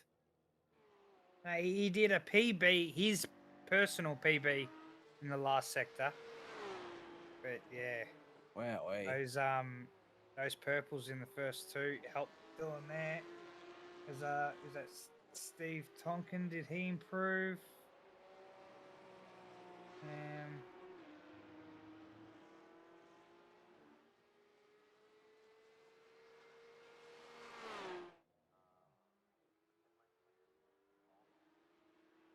Yeah, his last lap was his best lap. So he did improve, but I don't know if he jumped anyone there. Who's going green? Dean Sinkovich has done a green personal best sector 1. And Dylan Shepherd's done a sector 3 green as well. It seems I think Dylan Shepherd might not be able to better that, but I'm happy to eat my words. Has Dean gotten off track or is starting a lap? Dylan Shepherd comes across the line. He does improve, but not enough to jump Stefan for the pole position. Wow, he'd be a bit shattered though when there's only 6 tenths in it, 600ths in it. This is Tom Knight. He does not improve. 34. Husey with a personal improves, goes quicker than Dylan Shepherd by 7 1,000ths of a second to retake P2. That is epic. We've seen so much close qualifying. Last week we saw 2 people qualifying at the same, exactly the same time, and then we saw it again pretty much exactly the same, almost exactly the same time again for the Radicals tonight as well. So yeah, it's pretty crazy. Just goes to show, the caliber of these guys and how close they really are. And here we go, guys. This is our grid for tonight. Mr. Stephen McCartan in first place there with a 129.455 for Crisscross Racing. So we've got Crisscross Racing also in second. We almost had a locked out grid there for Crisscross Racing, but Dylan Shepherd in the dying moments has slotted himself up into third place on the podium and on the grid for tonight's race. And we've got Greg Barber behind him in fourth place. Benjamin Siren with a great qualifying also. Great showing tonight. Hopefully he has a bit more luck and stays out of the trouble this week. Stays better luck and stays out of the trouble. Yeah, I think I said it right the first time. Benjamin Siren there in fifth place. Mr. Consistency, Richard Mayer there for Frog Leap Juiced Racing in sixth place. Steve Tonkin in seventh. Kellen Hodgkinson in eighth place. David Leslie in ninth, and Dean Sinkovich wrapping out our 10th place. And Dean Sinkovich currently sitting eighth place in the championship. So let's go, Team Dean. Daniel Fritz in 11th, Tom Knight in 12th, and Steven Sinkovich in 13th, along with Sam Muir in 14th. And Scotty Rankin way back at the back in 17th there, but he's not starting. We have Dylan Thomas and Tyson McAvoy tonight in a race control and in the safety car. So thank you very much for all your hard work behind the scenes, boys. Going to be an interesting race. We'll see who the movers and shakers are. Mr. Consistency in P6. Dylan Shepherd in the mix there. Sam Muir, P14. He's usually quicker than that, so we'll see. It'd be interesting to see. I wonder if the what's the word? If the There's a new, light green flag. We're off. And Oh, here we who's go, that? Dylan Shepherd with a cracker of a start down the inside of Steph McCartan there, and pushing him to the outside. Dylan Shepherd with a great start. Is that Greg Barber up into... No, Adam Hughes slotted himself down into second there. But Greg Barber just holding himself in fourth place, making sure he's got his teammates' backs. But Dylan Shepherd slotting himself through those crisscross boys and getting himself to the front there. Great start from him. Hey, Jamie. Yeah, very good. Now Hughesy can do what he's known for and save some fuel. Yeah, use everybody else to save fuel. Charger to his outside right now. But yeah, I imagine they're going to try and sort out this track position and then save a little bit of fuel with this. It doesn't seem like there's too many team rules out there for the crisscross boys at the moment. They're just trying to push each other along and try and break this gap, I think. Yeah. Sorry, I'm mistaken. This is a super sprint round with 20 minutes, 15 laps to start with. So they're going to be pushing hard. As you can see, this is just Dylan's getting a gap. Yeah, absolutely pushing hard right now. And these guys are on cold tyres still. It's still on first lap, and these guys are handling it very well. I thought we'd see a bit more carnage with this new tyre model and possibly maybe just a lot more smoke on the grid on the starting grid. But these guys handle it really well for a standing start.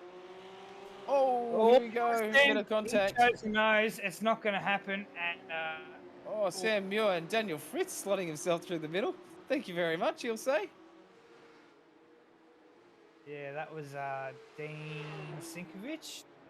Yeah, having a bit of a moment, and then we're all just having to try and get through him and get past it all. With this battle with Sam and Daniel Fritz here, Sam Muir and Daniel Fritz still having this little bit of a battle. Daniel must have had a mistake just then because Sam was behind him. Got run down the back straight maybe. This is Steve Thompson and Alan Hodgkinson. A bit further up. Oh, it's a bit of a moment. Oh, Tom Knight. There's That's a bit of a- Daniel Fritz. We were just talking about Daniel Fritz battling away with Sam Muir. First. They have come together as Steve and Callan push on. No safety car. I think that might be a telling sign of how much runoff there is on this track. So There- it might be one of those ones that we might not see. We might only see one or even none tonight. Maybe even with this new update. Yeah, there is a lot of runoff around here. It does make it good for saving your own skin if you're involved in an accident. Dylan Shepherd is pulling a nice, healthy little gap to Stefan in second. Hughes is just managing that gap behind him, not pushing too hard. As crisscross boys just sticking together once again, just getting into a comfy spot. Richard Mayer behind them, just Mr. Consistency. Must be getting sick of seeing the back of crisscross racing cars this season. As Tom Knight receives a drive-through penalty for contact on lap 2. Yeah, imagine I think that was Daniel Fritz in that tangle we saw. yeah, that was probably a very fair enough call. So leave it to race control, and it seems that they've made a pretty sound decision there. Nothing against the driver, everyone makes mistakes, but we've got a bit of a moment here from one of the it's Callan Hodgkinson in the crisscross car. What's happened there? They're having a bit of a battle there, and he's just trying to defend, or has he had a bit of a moment and then now he's trying to defend? I think he's just gotten past David. Yeah. Maybe a little bit of a switcheroo moment. But, yeah. This guy's Ben still pushing Stone. hard, but Sam Muir is sitting there by himself now. David at Leslie that has moment. livery. It's Yay! it's hard to Right. tell which crisscross boys are which when you don't have a livery. Yeah, it is very true. It is very, very true. I look Just at gotten to know the numbers a bit more. yeah, I look at David's car and well, yeah, you can always tell who is who with those after dark cars. Yeah, you can always tell. You know, Stefan, he's always in the Whitey's pie car, which is let's say a bit unique. Oh, there's another one. Oh, There's look at Ricky's that! Look at car. that! Beautiful. Never been so happy to see whiskey on the side of the car. Here we go. Callan's defending Leslie, who he just got past, and now Leslie wants his spot back. Oh yes, he does. He's absolutely hungry for it. And Oh, Sam true. Muir That hunger has really suffered. go side by side. He's on the outside.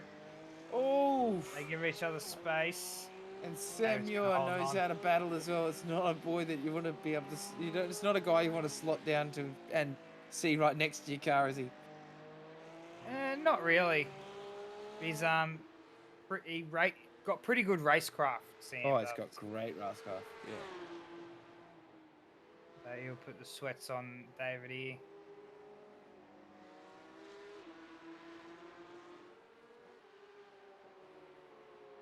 Oh.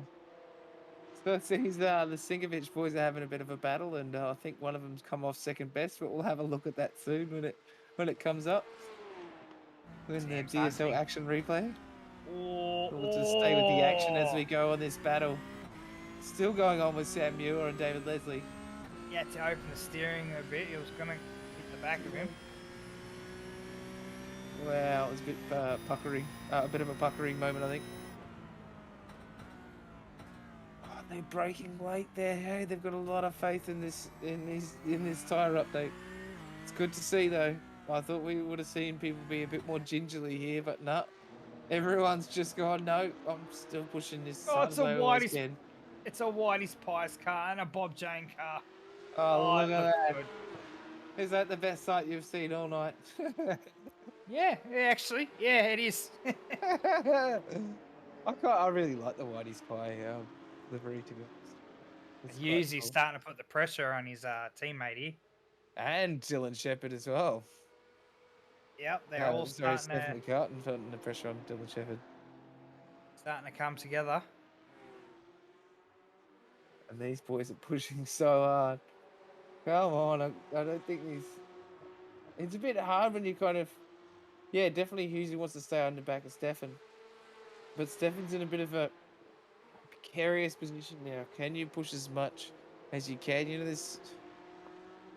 It seems like a pretty simple track, but, you know, you've got those bit of draft zones, but nowhere near long enough that you kind of benefit from it that much, except for this straight coming down to the hairpin. But it comes to a very screaming halt, and there's not a hell of a lot of room to pass unless you want to be very daring under brakes. No, it's actually it's pretty good. As Sam is still attacking David. Shows the nose, not going to happen this lap.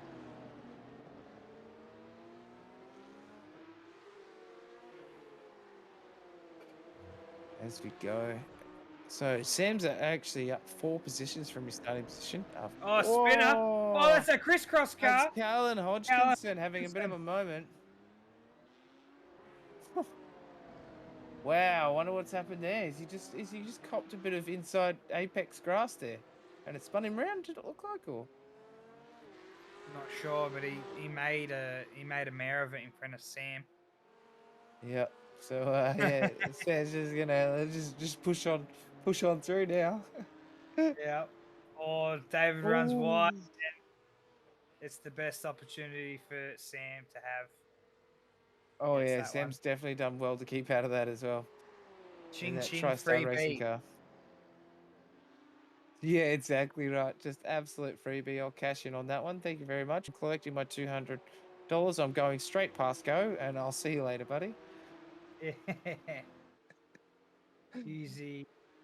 Stefan, Dylan, and Greg's actually fallen off this. He has, hey. About 3 seconds off the leader. And then we've got Mr. Consistency actually gaining on the back of Greg Barber there. Oh, no, just as I say that, he's had a big moment. Bit of a mare at the back there, Richard Mare. Oh, no. Curse of the commentator again. I should just stop talking about people tonight. Wowee. Every time I mention anybody. It's all like, that guy in that car. Okay. He's just dropped the rear and around she went. Oh, and Sam just cashing in again. Oh, almost. Oh, almost. He showed the nose, but Richard slammed the door. He's going to try a crisscross. Yeah. No, not this lap. Oh, he's all over juicing that car for all it's worth at the moment. Trying to gain back that position on the track. But that's very unfortunate for him. But he had a great recovery to get back on track. He did. It would have hurt the tyres a little though. Rich is going to defend. Inside for turn 1 makes it the outside for turn 2. But he clears him. Those rear brakes look like they've been a lot more spent on Richard Mare's car than Samuel's car as well. So, yeah. It's going to be interesting towards the pointy end of this. Oh, understeer, oversteer. Oh, bit of a tank slammer, but Sam's car seems to have saved him. This is an invite for David. He's going to get at least one here. Sam's not happy. He's like, what? How did you get there? There's not much that Sam can do about this. David Leslie, great inside move. Is he going to be able to hold it? But Sam's going to get the inside for the next corner. I don't think so. David ran it really narrow at the end of the straight there. He didn't have to do that. Yeah, kind of sent it too far down the inside. Yeah. On entry, you reckon? So it kind of shelled him out the exit. Definitely, yeah. He lost too much speed at mid-corner. It was unfortunate. This is the battle at front. Stefan is now starting to put more pressure on Dylan, while Hughesy's giving him a little bit of a breather. Yeah, and I think, I wonder if there'll be team wars towards the end of the race here and see if Mr. Stefan towards the end of this pointy end of the season will give a position to Hughesy so Hughesy can secure his place in the championship potentially. Who knows? Possibly. I mean, the feature race is a top 10 invert. So who knows? Yeah, true. And then there's those guys that might not have had the first one, as we've seen in previous rounds. People that haven't had the best round in the first round. You know, if you finish a bit further down the end of the pack, you sometimes can cash in when you come to the main feature race because of that inverted nature. Oh, Sam's there. He is. And Richard knows it too. You can see it in Richard's driving. He's a bit sketchy under braking, like he's a little bit nervous. Like he's definitely under pressure. They're driving pretty sensible though. Yeah, they both are, as they always do. It's just those little minute little uncharacteristic overcorrects and stuff like that sometimes, and you're overwatching your rear vision mirror. You know what I mean? Or overwatching your mirrors. Yeah, definitely. As we have a gap opening up again between Dylan and Stefan, as is the gap between Sam and Richard. Just a that. little bit. But definitely Stefan's trying not to let Dylan get away, which he seems to be able He's to do pinched the during brake. He's gone off. Oh, he's pinched a brake. Oh no, Todd with the curse. Oh. I'm just gonna say the yellow and black cars coming around the corner. Oh wow, this is that new tyre model as we're talking about, Aero model apparently as well. So I know we talked about it a lot tonight, but the update, that's definitely doing some stuff a bit later on in this race, maybe uncharacteristically once his tyres are getting a bit more worn. We never know. The moment he jumped on the brakes, I saw the puff of smoke and knew it was going to go long. It was very evident. Yeah, and there's not much you can do, but he did save. You know, if you try and wrench on the brake or on the anchors too hard in that situation, which is kind of your natural reaction, isn't it? You know, you kind of have to train yourself not to do it. Just slam on the brakes because you think it's going to stop the spin, but it's not. You kind of have to ride it and sometimes, you know, spend a bit of time on the grass or the dirt, but make sure you're still in a straight line and then get back on the dark stuff, you know. Yeah, pretty much.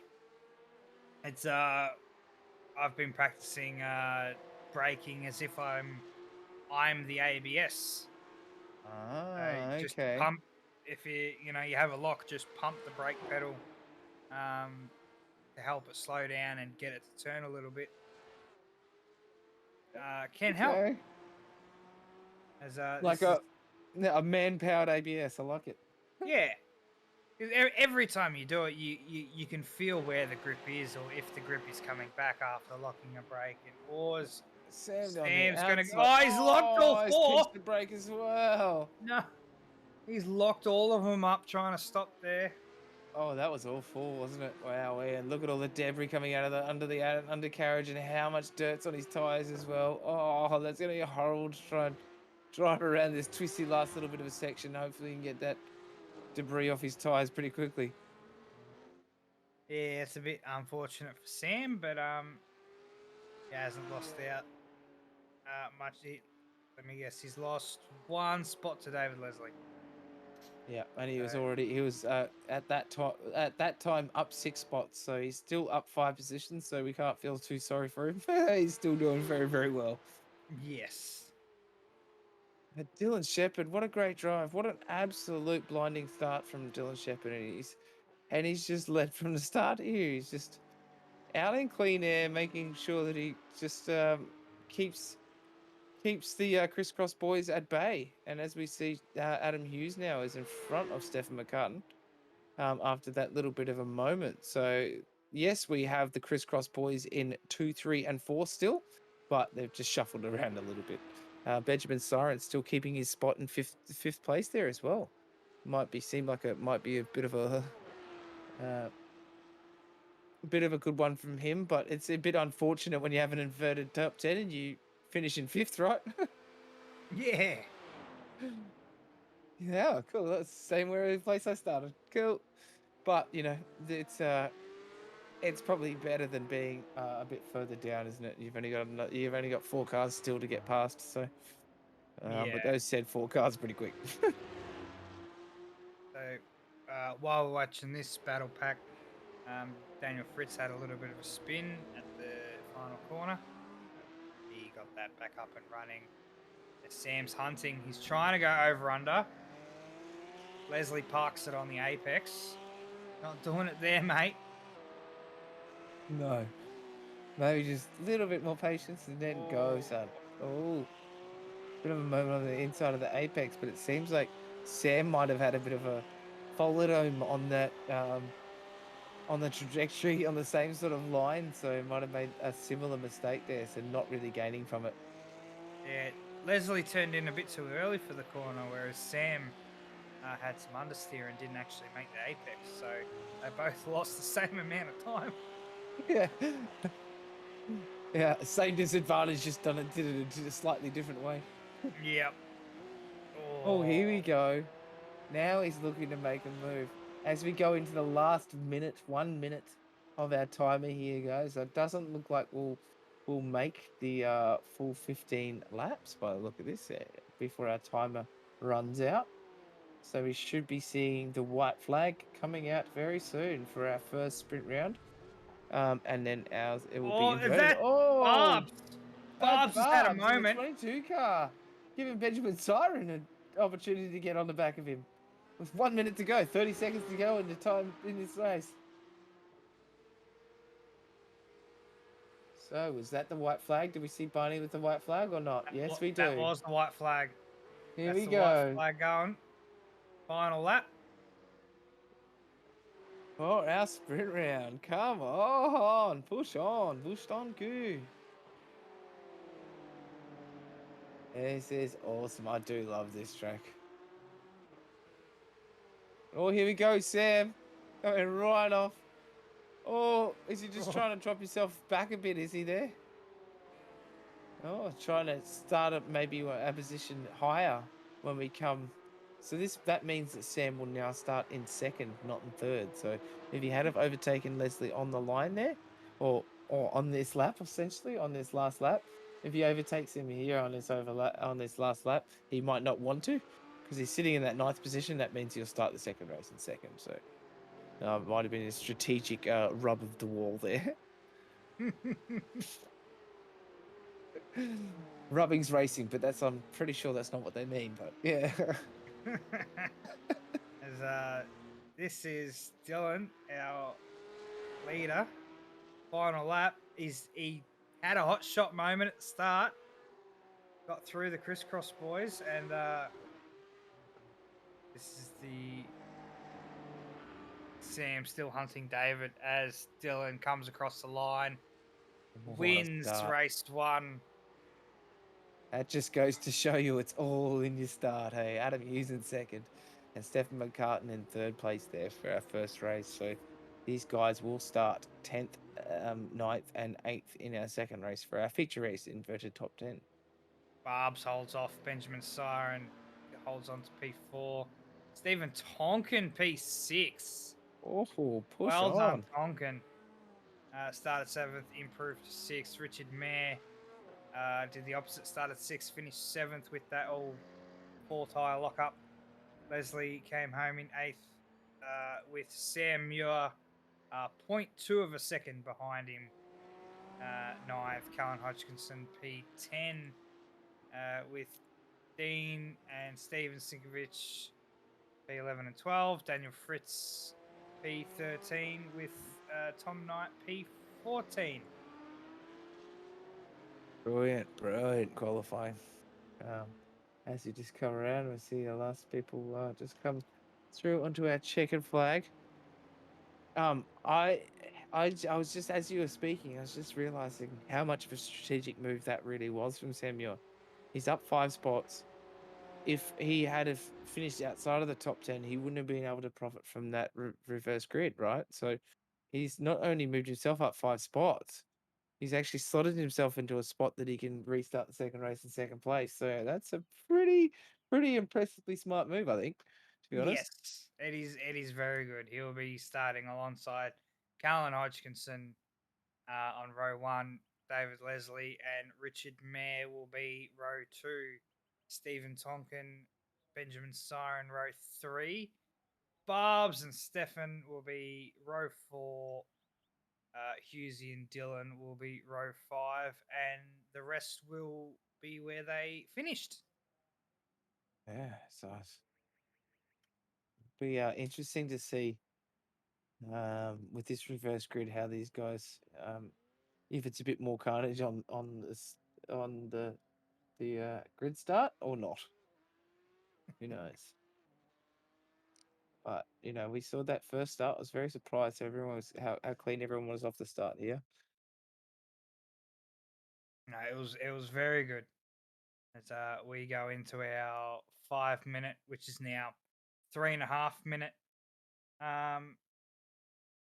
warm up for the feature. And GSL Welding Services replay to fill in some of the gaps, I think. Was it? No, it's not. I'm loving the new. I hope everybody out there in viewer land is loving all our new transitions and action replay screen, etc., etc. We're always striving to improve all the stream out there for all of you viewing as well, and for all our awesome sponsors also. So it's great to see everybody on board and everybody supporting us, and we're growing bigger and better and stronger, and moving on to season 4 very, very soon. Season 4 is going to be good. Very much looking forward to it.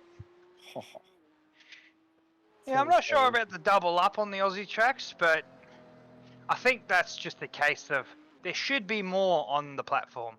Yeah. If we had a few more, if we had the Pukekohe and the Hampton Downs, likes of them, that'd be great to fold into the mix as well. Have a bit of an Anzac, cross the ditch battle, which would be kind of cool. But the petitions are out there to try and make that happen for more Kiwi tracks. So that'd be great to see. From my understanding, the boys over in Pukekohe this week, the boys being the broadcast team for Supercars and Fox Sports, are going to push for it. Oh, they are too. Come on. Yes, they That's awesome.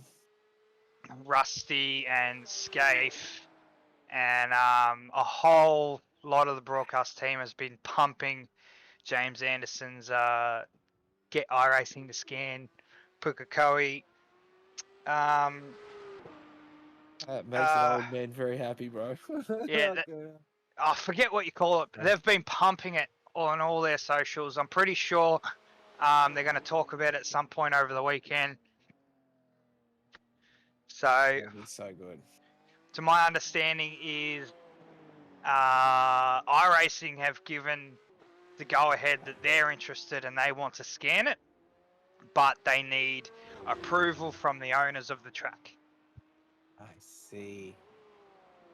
see, yeah, because it's all in the hands of it's a horse racing company, I'm pretty sure. So they only want to do horse racing there now, don't they? So yes, it just depends how much respect they have for motorsport, right? So let's all cross our fingers and toes, and hopefully those awesome horse racing people let iRacing scan the track, so we can all never let Pukekohe as a racetrack die in our hearts or all minds.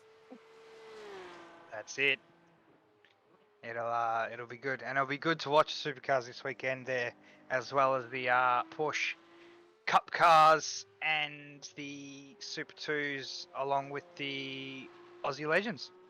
Yep, I shall be down there drinking probably more in my weight of beer than I probably should, but I will have a good time.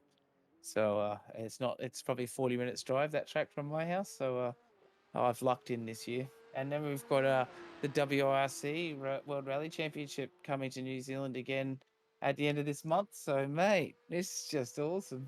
We're going into Christmas all hemmed up on motorsport and, race fuel. That should be good, as is this feature race. Most definitely. It's going to be great to see as we come to the end of a little bit of a warm-up here, guys.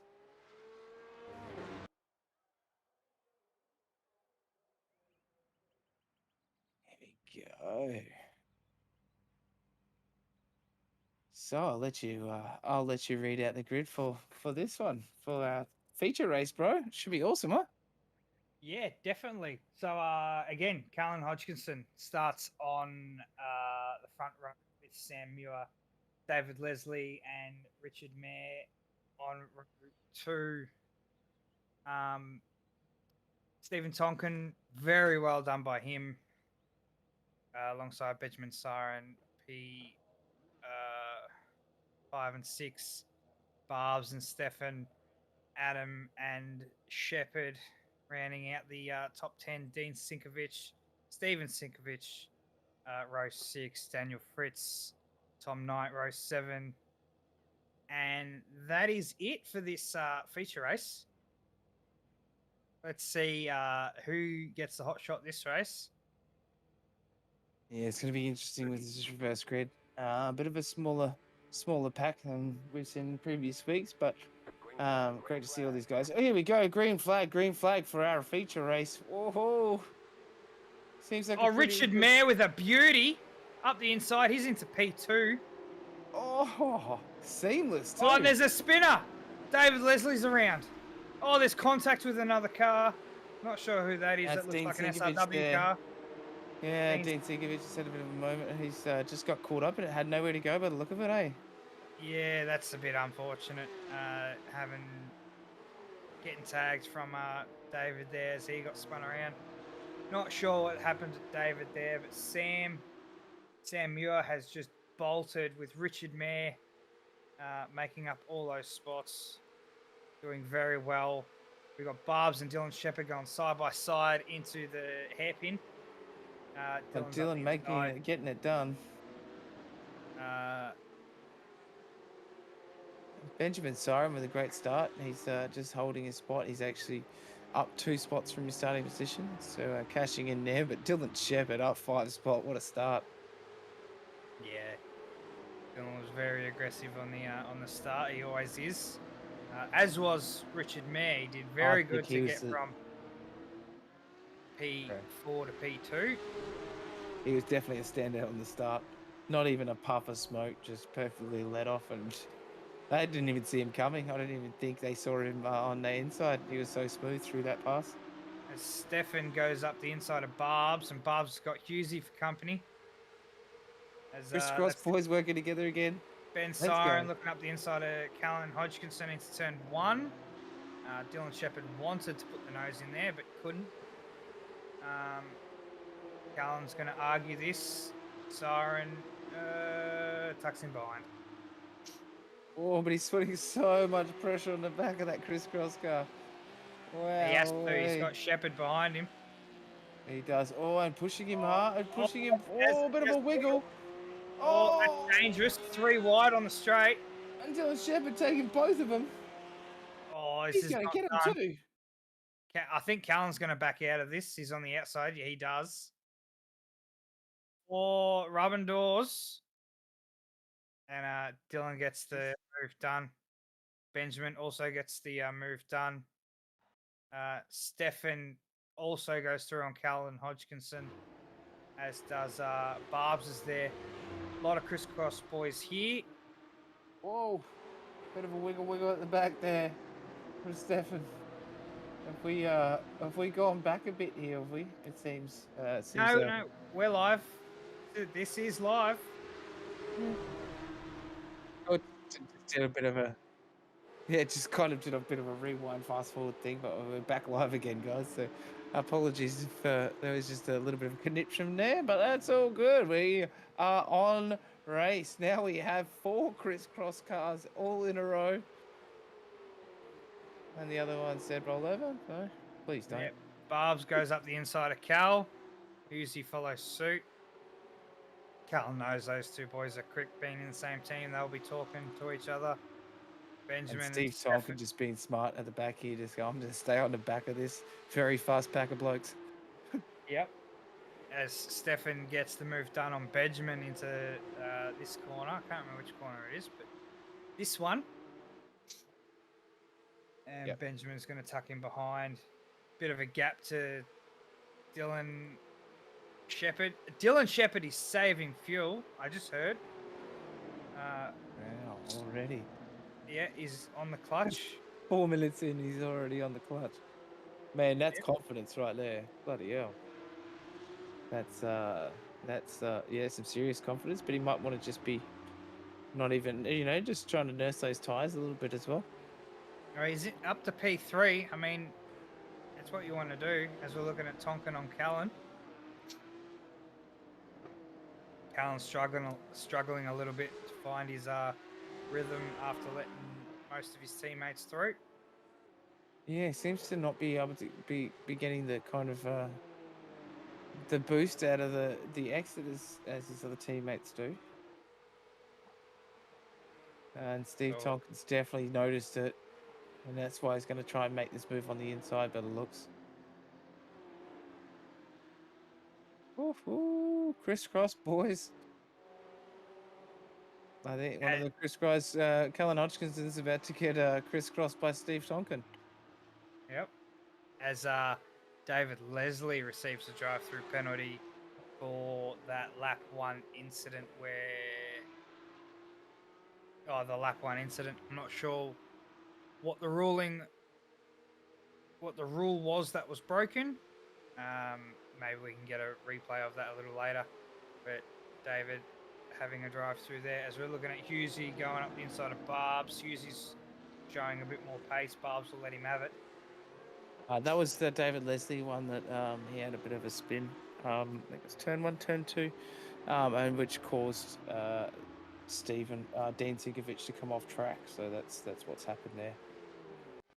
And maybe holding his brakes. There's David there. He's got Stefan behind him. He's got Ben up the inside. That's 3 wide. Yeah. Wow. Does he hold his brakes though? Just missed all that. Wow. Does he hold his brakes? Does he hold his brakes? He's rolling. He's rolling. There's the contact. He was still rolling backwards when, still while Stephen was off track. So, sorry, Dean was off track. So. Yeah. Hmm. Oh well. Stefan is now P4. Dylan Shepherd into P3. Starting to put the pressure on Richard Mayer here after Richard had a great start. And we have, and then we have Stefan McCartan as well, just not letting him go. He knows where the sweet spot is. He wants to stay right behind there, right behind him, and try and save as much tyre and gas as he can. As I just heard Hughesy saving fuel then as he went by. Wow, these guys are definitely going the save early and go hard home strategy by the looks. Oh, Dylan shows the nose. Richard runs defensive. That is a defensive line. He's going to try the over-under. It's not going to work here. Might be able to get him down into turn 1 after the draft to the straight, though.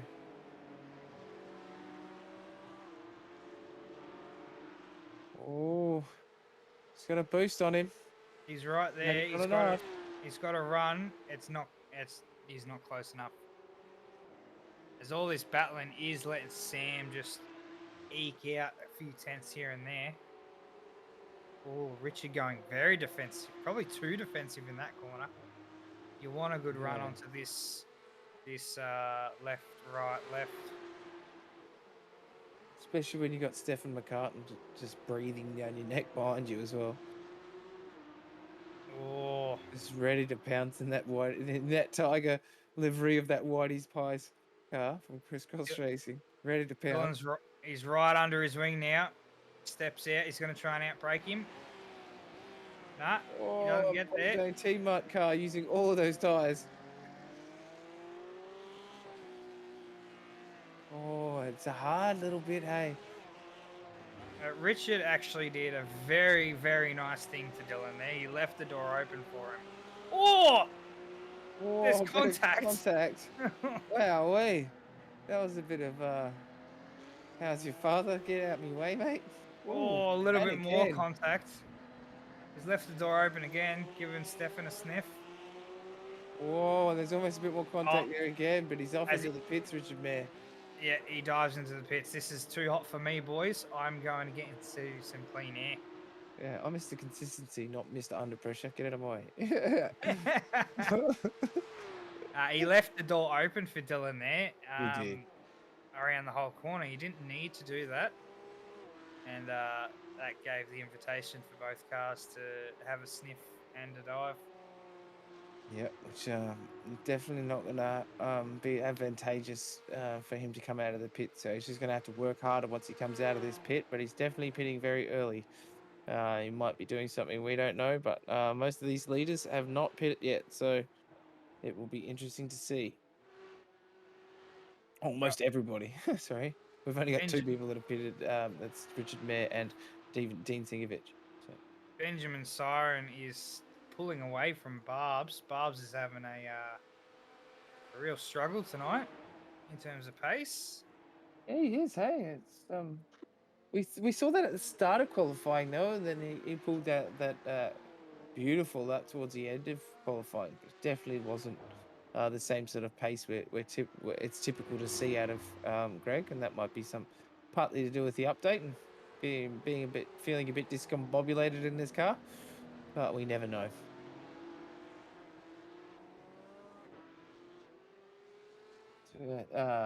Sam, you're still holding that first spot.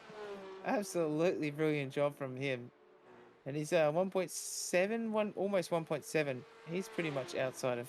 He's just breaking draft here as well. If he can push it out to that 2 seconds, he's safe for at least quite a few laps until the pit strategies start to show themselves.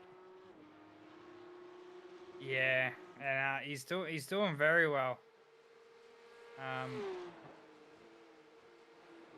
Looks like he likes a bit of clean air. he's got a gap to Dylan. Ben Siren's hanging on to Husey almost within 2 seconds. Dylan, Stefan, and Adam all running together, similar pace. That'll probably be a very good reflection of the rest of this race. These boys running together. They'd probably swap a couple of positions a couple of more times, though, I'm sure. So Richard Mayer is now in P12 after that stop, running 28 seconds off the lead. Be interesting to see if it pays off or not. Yeah.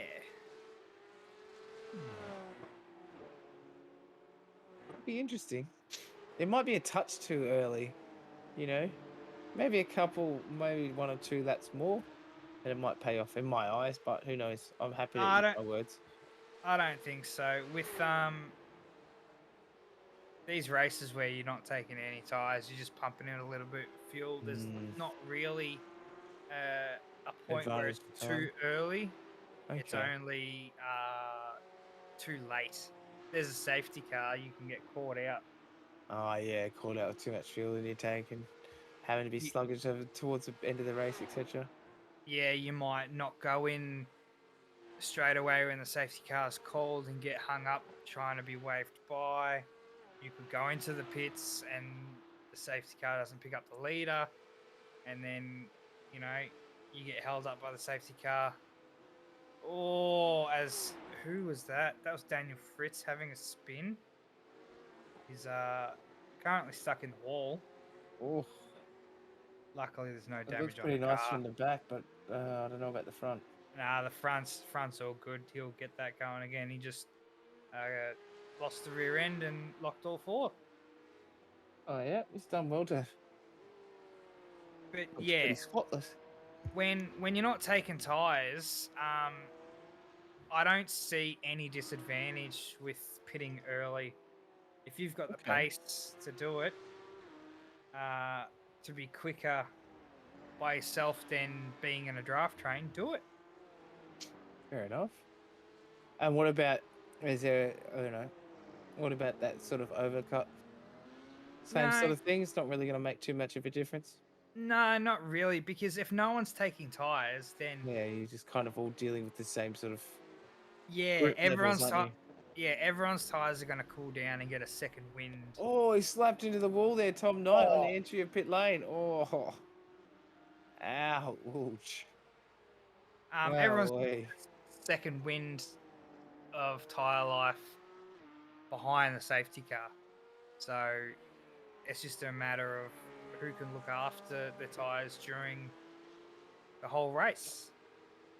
Yeah, and then, and you take it as it comes. We saw the safety car on the F1 last week and didn't do the Mercedes boys any favors, really. Etc. So you can definitely see that definitely goes to show that how much a safety car can alter a race and You really, think really change things up. you'd think Mercedes would learn, but they haven't, have they? You'd think after Abu Dhabi, they'd never last year they'd never ever let that happen again, but apparently, okay then, should have been the biggest lesson they ever learnt as a team, but apparently just went over their heads. But yeah, maybe that's just a little bit of arrogance seeping in from winning too much for too many years. Who knows? It's just my opinion. Just saying it. Just putting it out there. So we were just looking at Stephen running P9. This is Callan running P8. Trying to catch up to the back of Mr. Tonkin. Yeah, so he had a bit of a light up at the start and a very slow start there, so he might have been struggling with the grid start, the standing start there. So he's dropped down 7 positions from his starting position now. So I'm sure he'll put his head down and bum up and get on with it now though. We've still got 25 minutes left of this race, which we should see some a lot more people pitting very soon. We should. Barbs is also 3 seconds. As we see Stephen. Mr. Spinovich having another off-track excursion. He's going to have a play in the sandpit. After his trophy truck driving in the Radicals. Yep. Yeah, so Barbs is 3 seconds off Benjamin. Ben has fallen off the top 4. He lost that draft, and gap's been extending ever since. Hughes is at the back of this 4-car train. This is the battle for the lead. Stefan has lost a little bit of, as I hear Hughes is still saving. Stefan's lost a little bit of time to Dylan, but that's because Dylan is starting to attack Sam.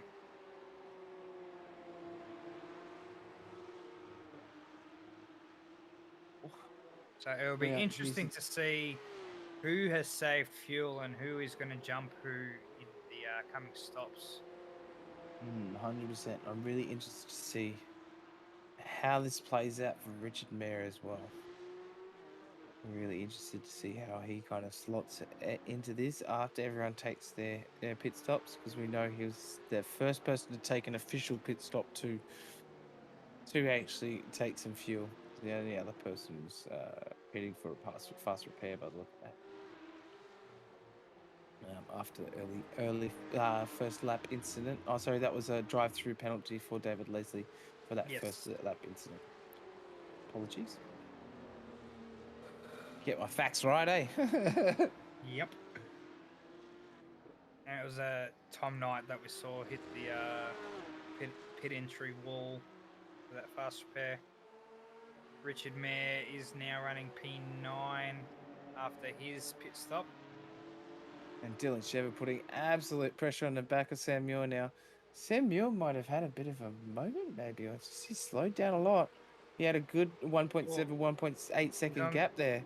But Dylan's really pushing on now. You got to remember, Sam didn't qualify race 1. Yeah, true. And he went from 14th to 9th. Yep. Over that race. Which is a great move from him. And now he's battling for the lead. Which is amazing. Yeah, he's just let Dylan through. still well a part of this train. And he can probably quite, I know he won't want to let Stefan McCartan pass, but I think he might be thinking, even if Stefan gets past me, I can stay on the back of him and try and just hold off his teammate and ease this into a nice podium position. It could be on the cards here. It definitely could. As I've just noticed, Hughesy's lost a bit of time to Stefan.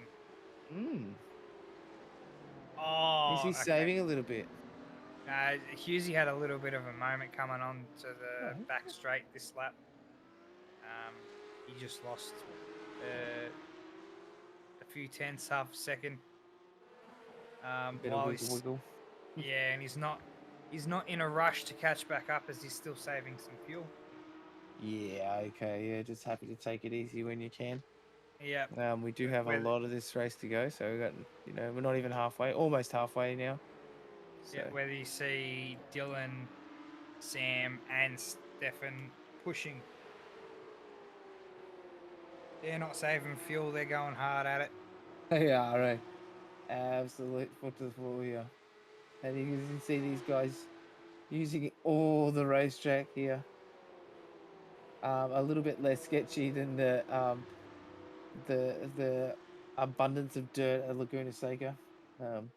We were there for the radicals for the last race, and even a centimeter of dirt on some of those corners you get out to the outside of that curbing, and yeah, it's all over Red Rover. So it's nice to see these some of these cars staying on track a bit more. So great, consistent racing for these guys. Yeah. As you can see Dylan is pushing, he's starting to pull that gap. Sam is still within draft, but that gap's getting bigger now, out to a second. I can tell you, Barbs is also saving some fuel, sitting tucked in behind Benjamin Siren. I think Barbs looks like he's just trying to get into a bit of a flow and a bit of a rhythm. He just seems like he's finding it hard to get in the groove tonight, by the look of it. Just very uncharacteristic from Barbs, I think. But he might be just sitting back there, just going, "Okay, yeah, cool. I'm happy just to be calm back here and see what happens for these last 20 minutes." He could also be thinking, "This update sucks." Yeah, true. Yeah, true. Yeah, especially if you love how a car kind of handles and everything, and if they make drastic changes to it, it feels like a totally different car. You kind of feel a bit robbed. So we can all sympathise with you, mate.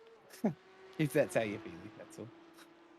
That's it. As Dylan Shepherd is now starting to come onto his first set of back markers. Here we go. So we've so out of our top guys who have pitted, we have our top 7 have not pitted yet. But look at this. Yeah. So Richard Mayer is leading the cars who have pitted. Oh, here we go. So that will sort out the boys from the men, I think. He's actually lost a bit. He's lost a bit of time to Dylan. When he pitted, he came out 28 seconds behind the lead. He's now 33 seconds behind the lead. Oh, so just having a bit of a rough restart into this grooving process into this race. Yeah, he's making a mare of it. It's always hard though. Hey, it's very surprising how much tire temperature you can actually realistically lose, even from a short pit stop. Just take some fuel and things like that as well. So that's why I also said when he did it,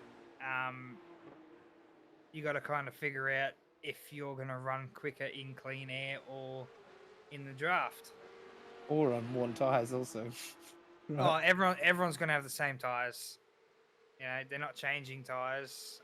But essentially, if you're going to have, are they going to have about the same amount of fuel on board at that same point? Because essentially, has he not pitted early, had more fuel on board? Does that put more pressure on the tires? So that no, or is it not really going to make too much of a difference with the weight? It doesn't make too much of a difference.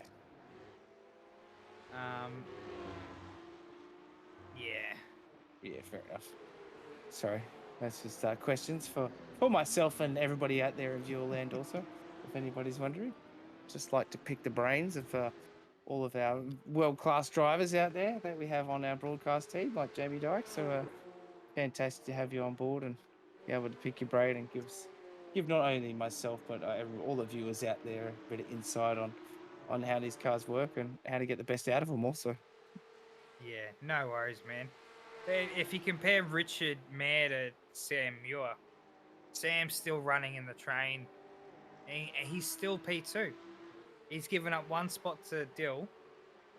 And he's still ahead of Stefan. He's still ahead of Husey. And he doesn't look like that car doesn't look like he's under pressure either. He seems like he's pretty calm with it. Like he's taking it in his stride.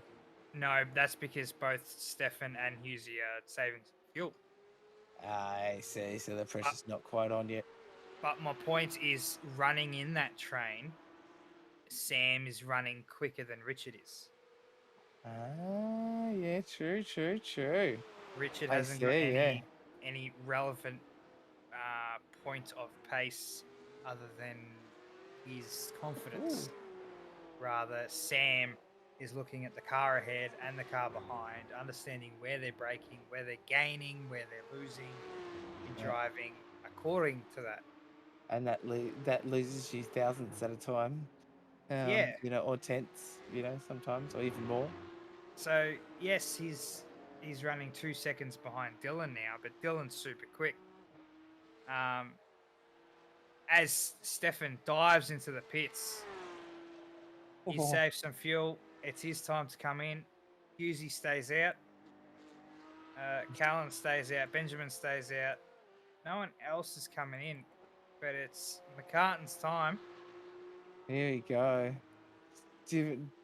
Dove into the pits. He wants to try and get as quick and seamless pit stop as he can. So let's have a look at his pit lane time here. What's his 25 seconds, 26 seconds? Richard Mayer is up to P7. He's on the penultimate corner as we're watching Tom Knight come down back straight. Oh, so Stefan McCartan out of the pits, leaving pit lane now. So he's coming out in front of Richard Mayer, but look at this. He has. He's come out in front of. Well ahead. In front of. Yeah. A couple of corners in front of him. So that's well played. Stefan McCartan must have made up that bit of time once Richard Mayer had a bit of a mare after his that mid part of the race. It wasn't really that much of a mare. It was just the fact that he was in clean air and wasn't in the battle pack, really, was he? To get the benefit of the draft. Yes. That's what I believe it is. In saying that, I don't know how much fuel these boys are taking on board. Like, if it was an insane amount of fuel, yeah, that's going to cost you a half a second a lap. But so Richard Mayer, when he went in, he only had a 37-second pit stop, so he might be pushing it for fuel. He might actually need to jump back in the pits again, to be honest, because everybody else has had about about average 35-second pit stop to take fuel, but much later in the race. So, who knows? He's been in the constant 31s, so he's just slowly losing time, not running with anyone, Richard. And that's always harder to save fuel as well. When you're just running alone. So interesting. Yeah, he's 10 seconds up behind Stefan. As when he pit, they were both together. Yeah, very close as well. And I thought Richard would have profited from that restart, from that early pit stop a bit more.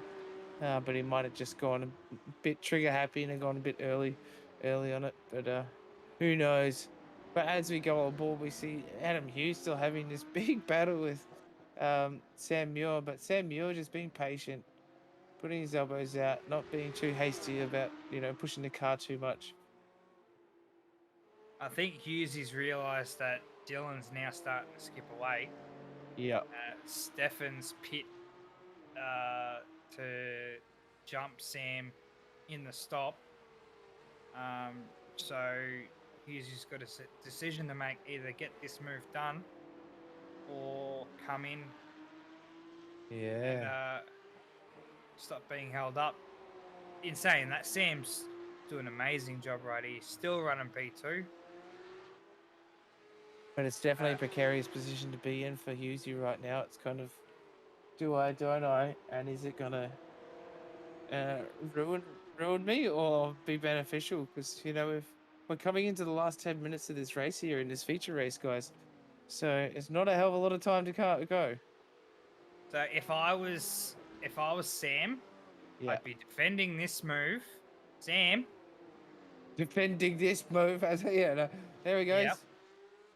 Nah, it's done.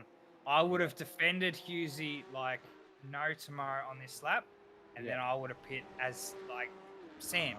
Sam could have pit to cover off Stefan. And then that would have forced Husey to either cover him off the very next lap or push on. I say, kind of, jiggle it around a bit to just kind of put him off, but then at the same time, you can gain that little skerrick of time that you need, right? Yes. So we're looking at Dean Sinkovich and Tom Knight. Tom Knight back up after that early bit of a moment, but he's up 3 positions from starting position, so great race from him. Fortunately, Kellen Hodgkinson all the way back down at 13th there is behind Dean Sinkovich. Sam did pit. And Sam did pit. Okay, Stefan has jumped him in the pits. Wow, here we go. Out ahead of Sam. We've still got the 2 crisscross boys out there without having a pit as well now. Yeah, Sam is well clear of Richard. He's 2. But Stefan definitely jumped Sam there. Wow, that was a great move from him. You reckon Stefan's... Oh, who knows? About 3 seconds up the road. Stefan is 3-4 seconds. So once these 2 crisscross boys actually pit, Stefan should be at least back into one of the podium positions for this last 10 minutes of this race. Or 8 minutes of this race. I think so. Stefan was also saving fuel, remember, as was Husey. Yeah, when it was quite early, weren't they? They were very early fuel saving. They were fuel saving on lap 2, lap 3. Husey was, yeah. Yeah. As Dylan Shepherd comes into the pits. Oh, here we go. Benjamin Siren's in the pits. So it's Husey and Barbs take control of the race. Dylan's he's on pit exit. He's coming out. Any threat from behind? Stefan's closing in. He didn't get it done, but Stefan's not far from Dylan Shepherd now. And Sam Muir's just jumped Benjamin Siren then in the pits there as well. Here comes Richard. Oh, as long as with Richard there as well. Oh, beautiful. Richard gets it done, and Richard's very lucky losing all that time to get that done. And as smoothly as he did as well, without having to have too much of a scrap about it, eh? Yeah. Benjamin Siren having a great race though. Ben was running ahead of Barber. He was in. He started in 5th. He finished in 5th first race and started in 5th this race. Yeah. Not the nicest place to start as well, because you kind of get caught up in everything, and you kind of have to run with all the action that's going on. Hard to get a break and get some clean air. So after those stops, Stefan has gained to a point where he's within 1.5 seconds of the lead, effective lead of Dylan Shepherd. Wow, that's awesome. Sam Muir has lost out in terms of pit strategy. Lost 4 seconds as this is Husey and Barb's in the pits. Stefan's just jumped Greg Barber and Dylan Shepherd. Here's in the pit. Husey. Husey's on the exit. Husey has gotten Stefan. Oh, he has. Wow, that's nail biting right there. Whoa, that was close. I'm looking for Dylan. Where's Dylan Shepherd? Dylan Shepherd's in He's the still pit. in the pits, yeah, still in the pits. He's got a very long pit. 7:37 seconds. Whoa, he's taking a lot of fuel. Wow, he's had one of the longest pit stops out of everybody. He just came out of the pits. Yeah, So that's he what I did his mean, but pit- he's had it. No. He did his pit stop, did a lap, and then came back in. Oh, I don't think he fueled up because that pit stop was a 46-second. Basically his pit time in the pit box was 16 seconds, but in total it was 46. So Okay, wow. so he maybe He's definitely pitted twice, but then that's weird. That's strange. What's happened there? stop and hold. Oh, Maybe? yeah, maybe too many X's. Who No, knows? No, too many incidents would have been just a straight drive through. But for whatever reason, Shepherd made a second stop and has pretty much thrown that win away. Which gives the Was a 1, 2, 3 again. the most So we're just getting. Right.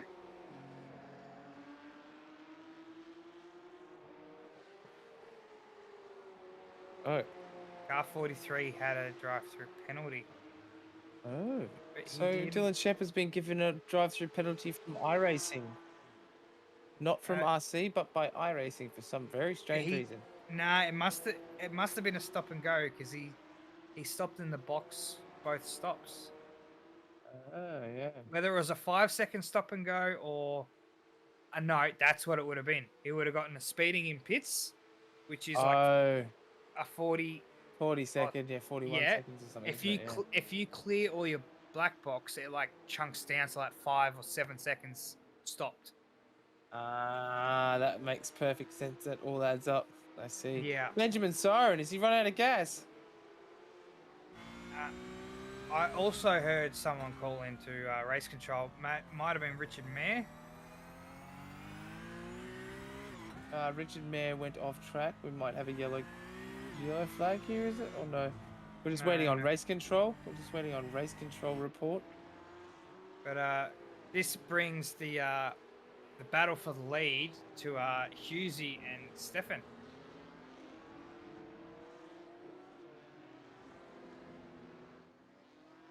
Okay, Right, so Benjamin Siren needs to redress the car currently behind him for contact through passing. Which looks like he has already done. Yeah. Alright, so that's what happened to Richard Mayer. So the battle for the lead is Husey versus Stefan. Which gifts Sam Muir back to P3. Running 6 seconds behind the leader. Brilliant move. And that's he's been he's been almost Mr. Consistency tonight as well. He's just been very, very smart and very, very calm on track, it seemed tonight. Might have just be your favourite track, maybe. He may have dropped off the pace of the front too, but yeah, he's done very well. Remembering he's 6 seconds off Husey, and they were together when they pit. Bro. So yeah, true. But Husey was saving fuel, and this is why fuel saving is important. Yeah, true. Because when it comes to the pointy end, you can still have a very calm race, but be able to do it on strat and keep your nice race pace as well. That's exactly right. As we're looking at Dean Sinkovich on the tail end of Callan Hodgkinson. The number 24 car there. These boys fighting over P11. Just gone a lap down. Sam Muir we're going to ahead of them. We should be seeing a white flag very, very soon. We should be on a second last lap by the look of this timer. If I get it right. We're not seeing Barney coming out yet, but he's definitely standing there, so he's getting ready to wave a flag soon, I'm sure.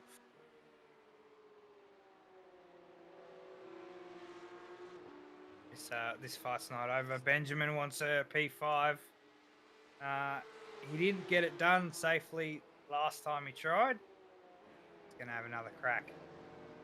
Maybe pick his spot a bit better this time and just have a bit of a crack, trying to make the same mistake, you know. So as respectful, it seemed that Benjamin Siren actually did the redress before he was even asked, so it's very respectful of him as a racer. But these guys are definitely told by race control to wait until the decision's made to be told what do you do.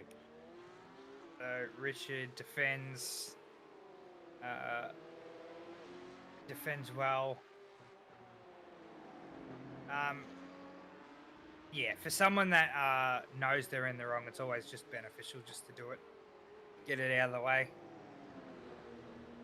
Yeah, and just get on with the good vibes of the race, because it can be a downer in your race if you dwell on it a bit much as well. And be a bit of a chain reaction to make more mistakes, but these guys seem to be pick up the pieces quite well, get back on the horse and get all those horses, as in horsepower, and get back on there and keep on racing, which has been great to see. So we got Barney out there with the white flag. Okay, Yeah. We're coming into our last lap, boys and girls. This is our last lap. Usually took the white flag last time by. As we're watching Benjamin attack Richard for the top 5 spot. And Benjamin definitely wants this because he's currently sitting 5th in the championship also. He wants to get this point above Richard Mayer. He's battling for the next top spot on the actual championship grid with Richard Mayer at the moment as well, just having a quick glance. So these guys not only in a battle in this race for 4th and 5th, they're actually in a battle for the championship for 4th and 5th currently also. They're 5th and 6th in the race. But yes, So, they are battling each other in the championship. Richard is ahead in the championship. Ben wants to be where he is. And or is he going to leave the door? He's going to tuck back in as the leaders come around to take checkered flag. This is a very good race by Hughesy and Stefan. Hughesy with the win, Stefan P2. Very nice. Ben, my driver of the day, definitely Sam Muir, though. That was fantastic driver. This is the last corner. This is the last chance. Richard's got a little bit of wheel spin. It's going to be a drag race. Who's going to get it? The finish. There's a hair in it. Oh, has Ben got it? Oh, Ben got it! He What? got it! Well done, Ben. 1/1000th of a second at the line. Wow, we barely about a centimeter of front splitter that was. Wow. Oh, wow, that's crazy. That's got to be the closest finish you've ever had in SW, I'm pretty sure. That is crazy. Thank you very much to DSL Welding Services for the action replay. So, yeah, Richard lit it up on the exit curb. And that's no way. That second line is the timing line. And, 1/1000th of a second. Benjamin Siren steals P5 off Richard Mayer. That is craziness, isn't it? You'd be gutted that much. 40 minutes and it comes down to lining up a little bit too much tire in the last corner. Sam Muir dropped well off the leaders, but still managed to salvage P3 after that amazing start to his stint. Barb's P4. Didn't have the pace he wanted, but he should be happy with P4. Most definitely, I think it'd be pretty stoked with that. Benjamin Siren will definitely be very stoked with that P5. That P. P5. Benjamin Siren P5. Richard Mayer P6. Tonkin 7th. Tonkin did really well. Didn't see much, didn't he? But he did really well. Don Shepard, after those unfortunate issues, P8. David Leslie and Tom Knight, 2 came together on lap 1. Actually, was it Tom Knight? No, Tom Knight had contact with David Leslie and Dean Sigovic that came together on turn 1, lap 1, and so Leslie finished P9, Sigovic P11, Tom contact with pit entry, finished P10. Alan Hodgkinson and Steven Sinkovich, P12 and P13, with Daniel Fritz P14, with Dylan Thomas, Tyson McAvoy, and Scotty Rankin sitting in as race control for tonight. Shout out to them. Fantastic race tonight. Man, we didn't see one safety car. Plenty of runoff on Okayama. And Shibby wanted to use his new safety car transition as well, but we'll have to wait until probably Sunday, right? Yama's a good racetrack. Plenty of runoff. No one detonated an engine, so it was pretty good. Yeah, it's a great fun track to drive and a great one for racing as well. Look at that beautiful pop-up for the promo safety car. Little pop-up, new little bit of a safety car there. That's Shibby wanted to just run it, so that's what you'll be seeing when we do actually get a safety car. So that will be just a quick practice run for him, but that looks awesome, Shibs.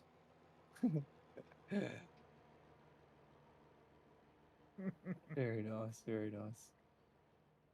Cool. So we just wait for everybody to jump down into our green room. We're just waiting on Husey by the looks of it.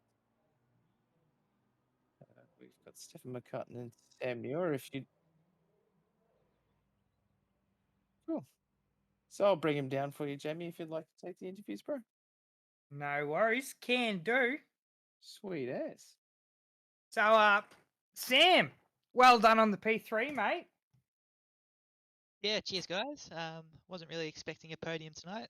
Having the rear of grid penalty for race 1 was just going to treat it as a bit of a data gathering session for the new P Cup, but yeah, we'll definitely take it. You drove a fantastic race, holding out the lead for quite a while, giving it to Dylan, who ended up having a drive-through penalty of some description. Still waiting to hear back on the full details of that. And yeah, you drove sensational. It was very clean. Tell us about your race, man. Yeah, cheers.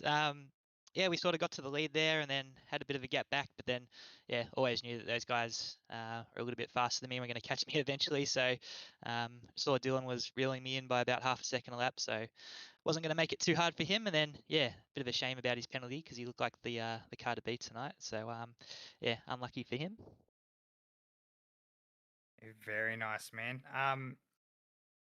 Who would you like to thank for tonight? Yeah, just shout out to the team at TriStar Racing and our sponsor Toyo Sim. Shout out as always to the SRW guys putting on a great show, and you guys in the broadcast as well. Fantastic stuff, and race control. Thanks a lot as well. And a good battle there with Husey as well. I think we made a bit of contact there. It was a bit of a cheeky move when he was moving back across in front of me. I just got the call from the spotter to say that I was clear, and I thought he might move back across, and sure enough he did. A little bit of contact, but nah, nothing too bad. But yeah, looking forward to the next one. Oh, well done, man. Go celebrate your P3. You drove awesome. Will do. Cheers, guys. Thanks, mate. As we'll pull P2 in, Mr.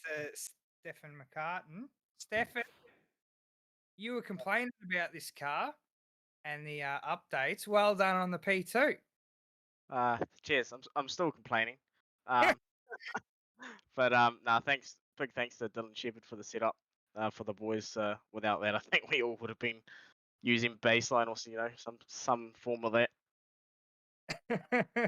You had quite a bit of pace there, man. You were not as quick as Dylan by the end of it, but Dylan wasn't fuel saving. You and Husey were. What do you think would it have been if he didn't get that penalty? He would have won easy. He had the consistency. I think in both races I set the outright fastest lap, but in the first one I just burnt my front tires, and after I did the big lock up into the hairpin, they just couldn't recover and get the temps back down, and I saw him come out about a second in front, but by the time the tyres get back up to temperature, I think he would have had that easily in the bag. And yeah, Adam did well with his fuel saving to gain sort of 4 or 5 seconds in the pit stop on everyone else there. So didn't really have the chance to fuel save because I had to go flat out just to keep up with Dylan and Sam. So that was good fun. But yeah, I think Dylan would have got that overall if he didn't get that drive through. Oh, well, you take what you can. You're crawling up the championship. What do you take from this to next week?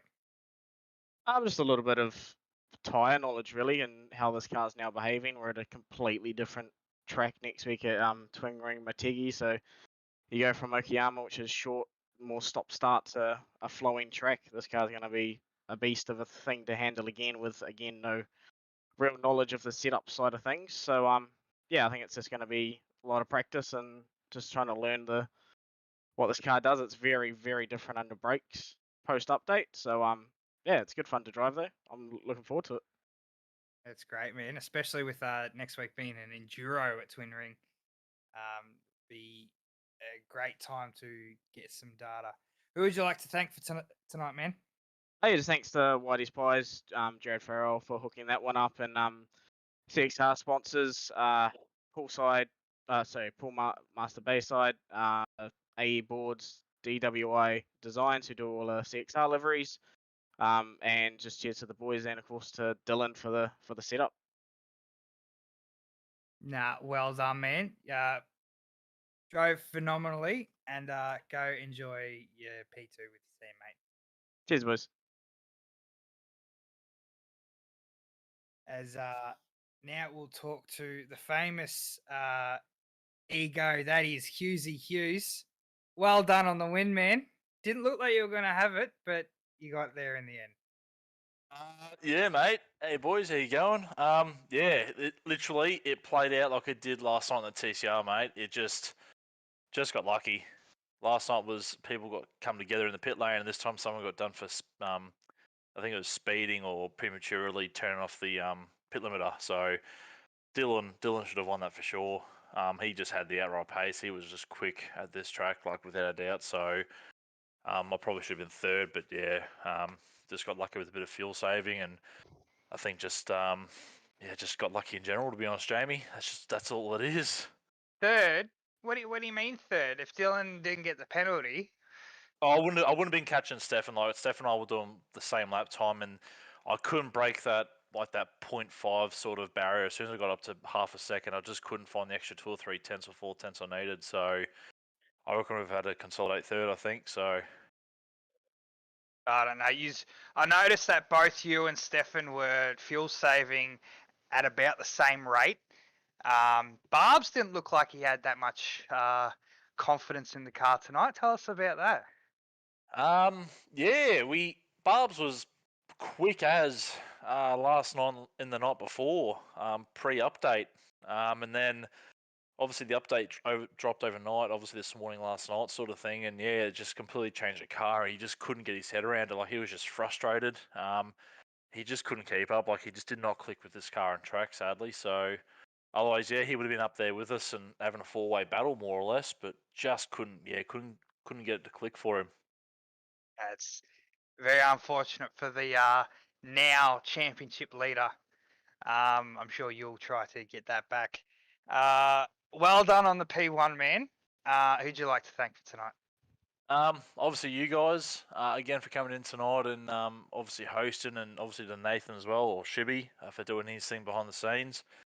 Obviously everyone that came in tonight, and obviously of course RC, and massive shout out to Smoke Studios, Poolmaster Bayside, AE Boards, KYB, and a massive shout out to obviously Shunts and Palmerston Bakery for staying on board again. So yeah, and obviously again you two and all you three guys for doing your thing again tonight. I know it was a boring race, only 14 or 15 cars. So yeah, thanks for coming in and doing the hosting again, guys.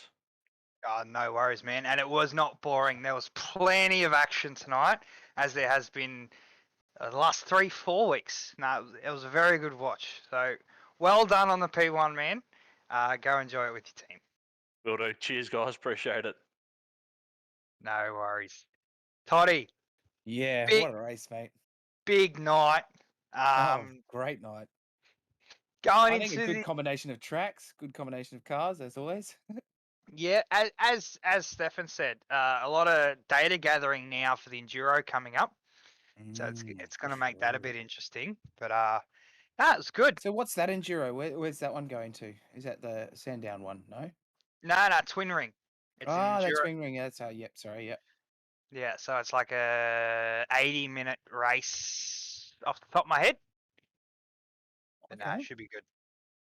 Oh, very cool. So yeah, definitely going to be. Do you think it'll change up the points a bit in the enduro to what you'd normally see from some of the faster guys out there, or? Possibly, we never know.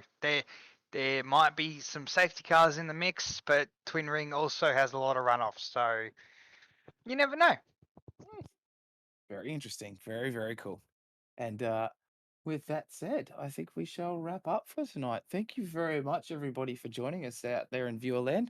Thank you for being in our chat and coming to say hello and all that. Make sure, if you please, if you haven't hit that like button or the notification bell or that subscribe button on the old YouTube, please do. It does a lot, does a lot and helps us a lot. And in the back of house, running everything behind the scenes.